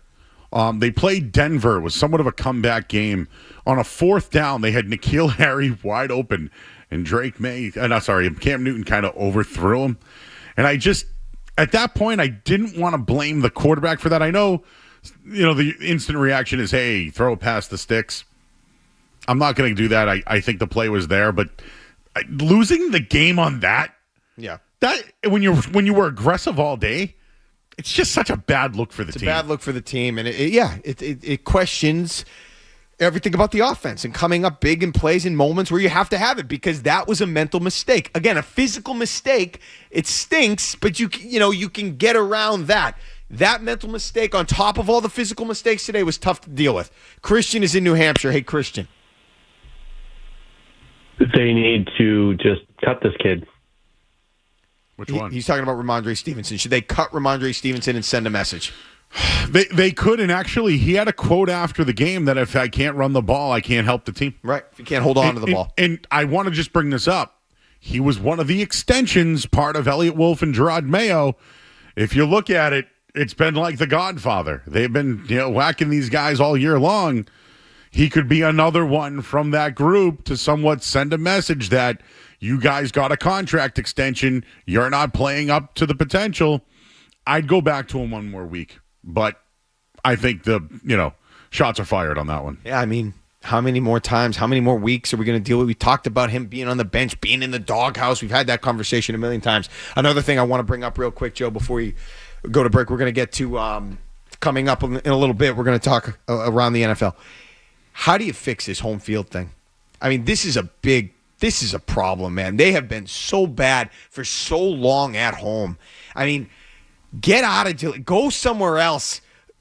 Play on a baseball field. Go to Foxborough High. You got to get out. You got to fix this. You've got to do something to not be 3-16 since 3-16 at Gillette Stadium. That's unheard of. How do you address that? I don't know. They brought in old Hall of Famers today, Patriots Hall of Famers. They had Julian Edelman there at halftime. Like, dude, there are some numbers today that are staggering. They outscored the Steelers. Outgained them 349-101 in the final 3 quarters and lost the game. And that was at home. Yeah. So, like, when I tell you, like, maybe they played defense first? Like, they received first today. Like, do they play defense first? I don't know. Yeah. I don't have the answer, but it's unacceptable. And their one win that I last remember, Joe Milton. I mean, look, they have to switch up the energy. Like, something's got to change. And again, I mean, they changed the jerseys today. Right. They bring out the Hall of Famers. What else can they do? That's right. They had the rain in week 1. What else? Would it snow? There's nothing to do. It's just wait it out. I mean, that's the problem. I feel like that's the story. Where do you turn? You just go back to doing the same thing and hope for a better result, I guess. Or you just wait until you play somebody that really sucks. Really is a terrible team. It will happen at some point. And I believe, hey, the Panthers next week, I know they won 30-0. That's a winnable game. It's a winnable game. How are you supposed to make me feel any better by saying that? Well, I will say it's this. A winnable game. In the NFL, based on what standard? In the NFL, there's a recency bias. Okay. And a lot of people fall for what they saw from a team a week ago. People saw a shutout for the Carolina Panthers this week. Okay. So they're going to assume, well, the Panthers just did this to Michael Penix and the Falcons. What are they going to do to Drake May and the Patriots? Generally, that recency bias in the NFL works in favor of the team that will be underdogs. Sure. That's all I got for you. And the game's in Gillette. I mean, again, the home field thing is a negative. That's a bad thing that the Patriots are playing at home. I just don't know. I guess I told you what I would do. I would try to activate the Josh McDaniels package of old and try to be more active with the slot receiver, even if it's Efton Chisholm. Just to switch up the energy, I would do it with Efton Chisholm if I had to, because they need some type of spark. And it's not even just from a statistical perspective, because it's not like they're not putting up numbers. They just need somebody to spark winning. Somebody that late will make a play. Somebody that they can get into a rhythm with that will make you feel like, something's good is coming because this person's on the field or this person's involved. And they don't have that right now. So that's where they need to turn. I think that's what I would do if I was them going forward. But we'll see. And it's going to be an interesting game, especially after what Carolina did today to the Atlanta Falcons. Let's get headlines from Joe. Sports Hub headlines presented by Celsius Energy Drinks. All right, well, the Patriots, they fell today to the Steelers 21-14. They lose again at Gillette Stadium, and it was the turnovers today that were the difference.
Back here on the Shaw's and Star Market Patriots postgame show, Mark Dondero, Joe Murray. Let's go around the NFL, Joey, and start with the Packers and Browns. A bit of a surprise in Cleveland, courtesy of the Cleveland Browns Radio Network.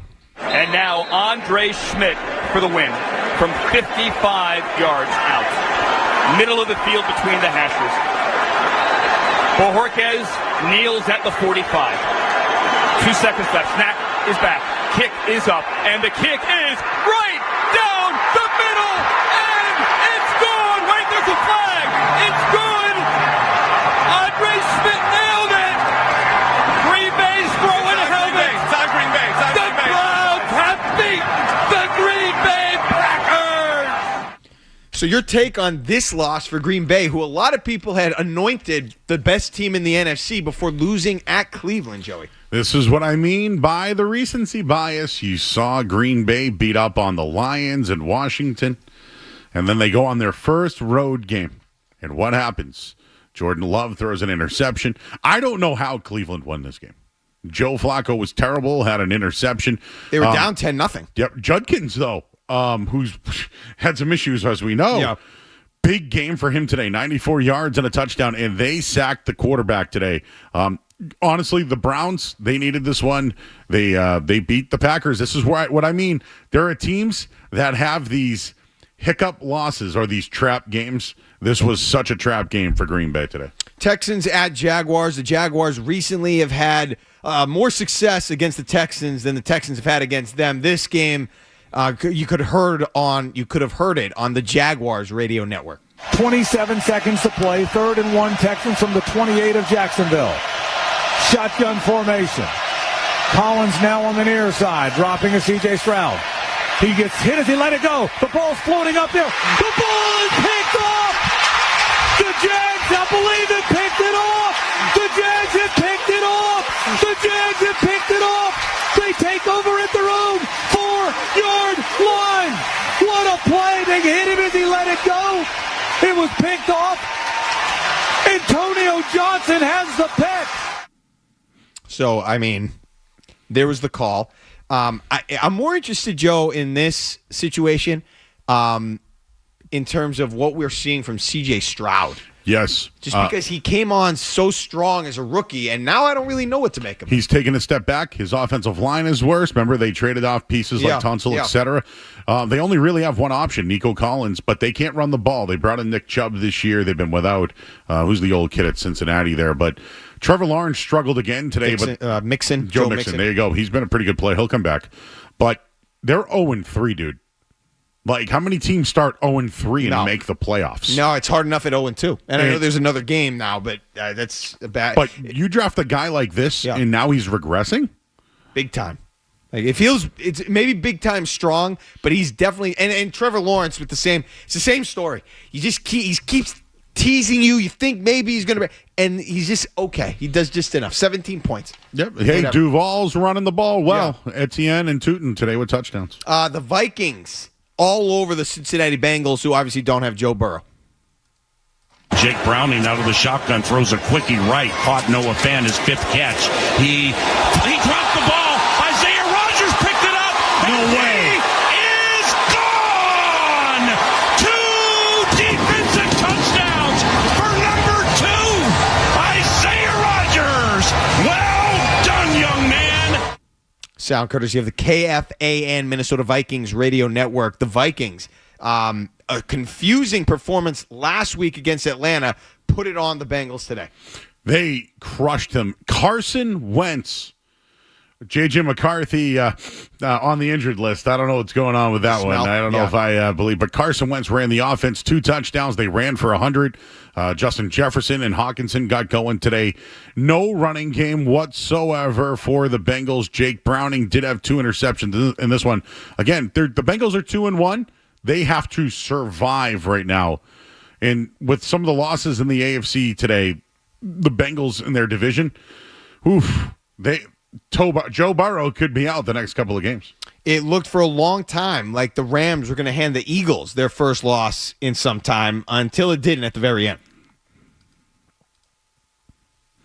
This is for the game. Hold your breath. They blocked them the last time. They blocked him the last time.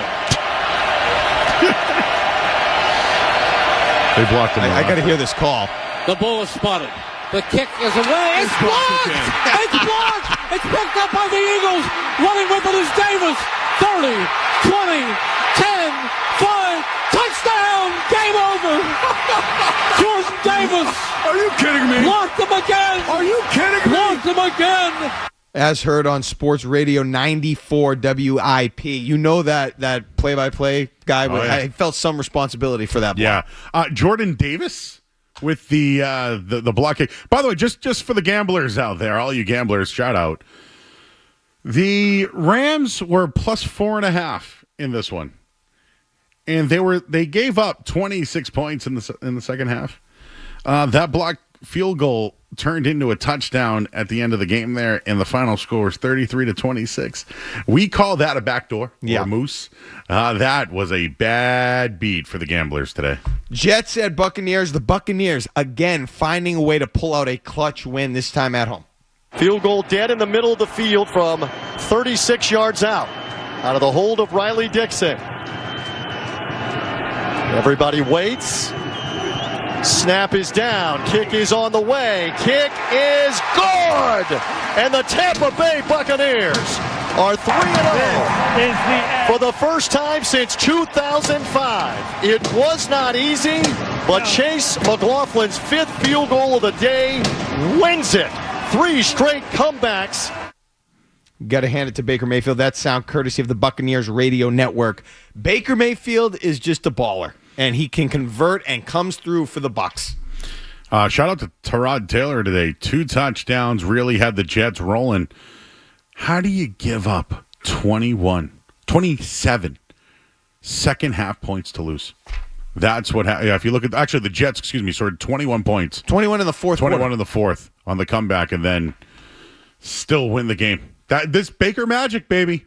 Remember this guy was on the Panthers at one point playing like defensive end. You forgot about him. He came in for one series for the Rams in LA. You thought he was done, and now he's had this complete resurgence in Tampa Bay. Not in competitive game today between the Saints and the Seahawks.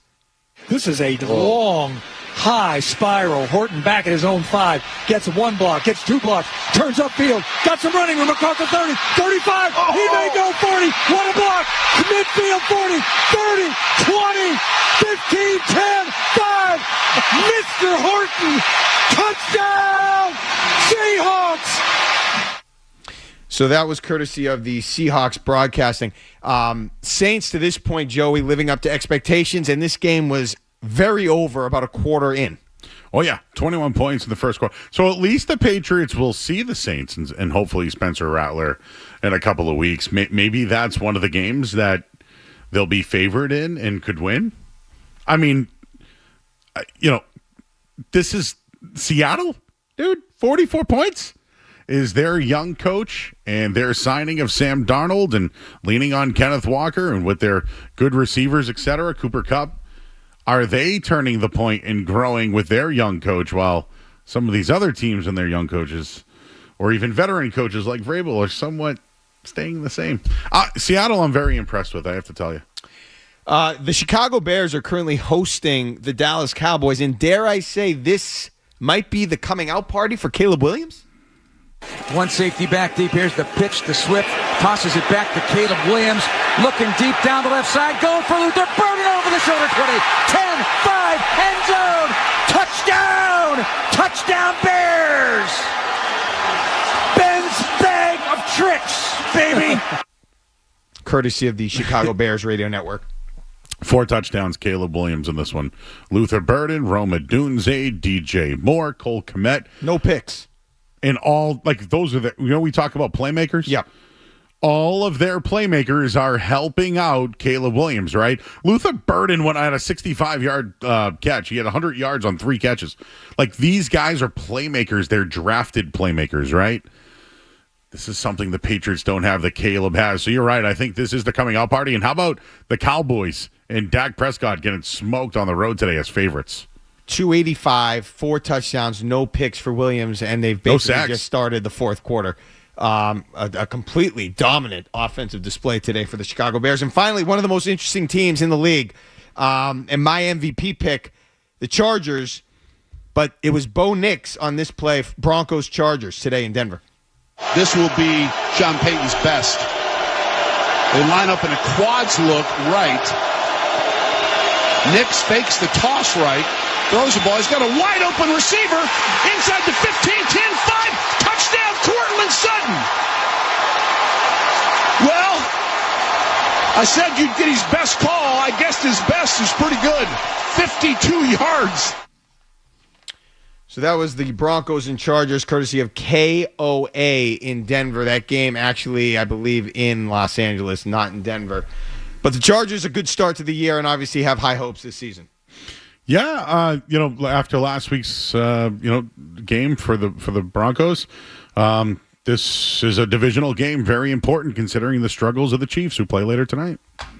We'll see what happens in that game. That's obviously probably maybe the best division in football, but a lot of football left to be played. That's around the NFL. On the Shaws and Star Market Patriots post-game show on the Safety Insurance 98.5 The Sports Hub Patriots Radio Network. Now's the time for a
Snap, play action.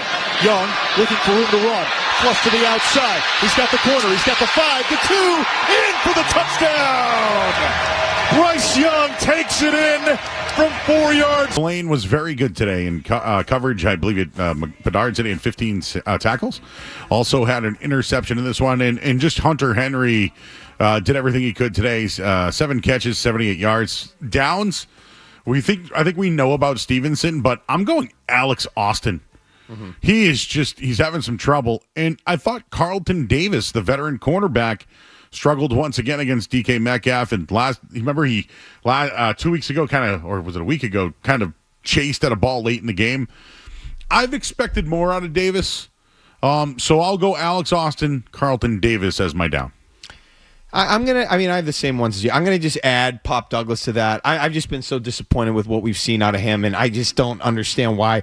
I don't think, just to be on the record, it's all on him, but we haven't seen enough, and they need playmakers. They're begging for playmakers. And, TreVeyon Henderson's not a down, but I just wanted more from him. I thought we'd get more from him, honestly, and we're not getting it. They're not getting it from anybody, and there's nobody here outside of maybe Hunter Henry that I feel great about or feel confident enough about week in and week out in terms of what they're going to bring to the table and produce for the Patriots offense. Looking ahead, what happens if they win this game against the Panthers, Joe? What happens if they lose this game against the Panthers? So it's a look-ahead spot, meaning Buffalo's on deck, which generally you don't favor those teams. Why would you be looking ahead, though, if you suck like the Patriots? Well, that's a good point. I'm just looking at it from a different point of view, maybe a betting view. But and actually, I'll look up that line before we get out of here. But this is a winnable game. Like, they've all been winnable. And Bryce Young isn't somebody that's going to torch you through the air. He's going to use his legs. And he's got, Leggett and Ted McMillan and guys like that. So I think that's a threat to the Patriots right there. But again, you can run on them. They gave up over 100 yards on the ground today. But who do they rely on to run the football?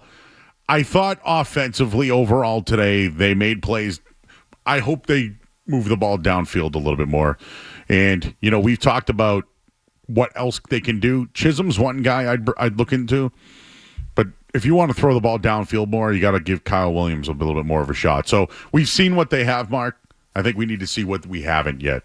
And that also leads to Trevion Henderson as well. I just want to see them establish some type of consistency where they're not making mistakes, and then maybe that becomes consistency in how they execute.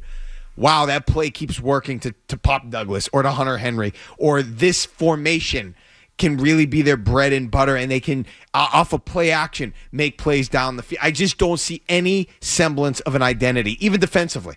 I don't know what they do well. What do they defend especially well? They were leading the league in sacks. I think she didn't even know today if they did they? Did they get it? I don't think they had a sack. Wow. They did not have a sack today. Can you believe that? The team that leads the league in sacks had no sack. That's a plus for the Steelers. They're hurting on the offensive line right now, too. I don't know. Wow. Did the Patriots blitz as much today? I don't think I saw as many blitzes they did today. Not. I didn't have a big problem defensively today with what they did, but they have to figure it out, and they're going to have to find a way next week. None of us know. I don't know if they know how that's going to happen, but they have to find a way next week. People that always find a way. Our crew in Foxborough, producer Mark Capello, engineer Dennis Knutson, Tyler Knutson, Mike Perry, and here in Waltham, in our Waltham studios, intern Luke Arnpriester, studio technician Kevin Majori, and executive producer Jeremy Connolly. We're going to talk to you next week after Panthers at Patriots. It's a 1 p.m. kick at Gillette Stadium. For Joe Murray, I'm Mark Dondero, and this has been the Shaw's and Star Market Patriots postgame show. Shaw's and Star Market make shopping, ordering online, and saving easier than ever. Download the Shaw's Deals and Delivery app or the Star Market Deals and Delivery app today. It's been the Patriots postgame show on the Safety Insurance 98.5, the Sports Hub Patriots Radio Network.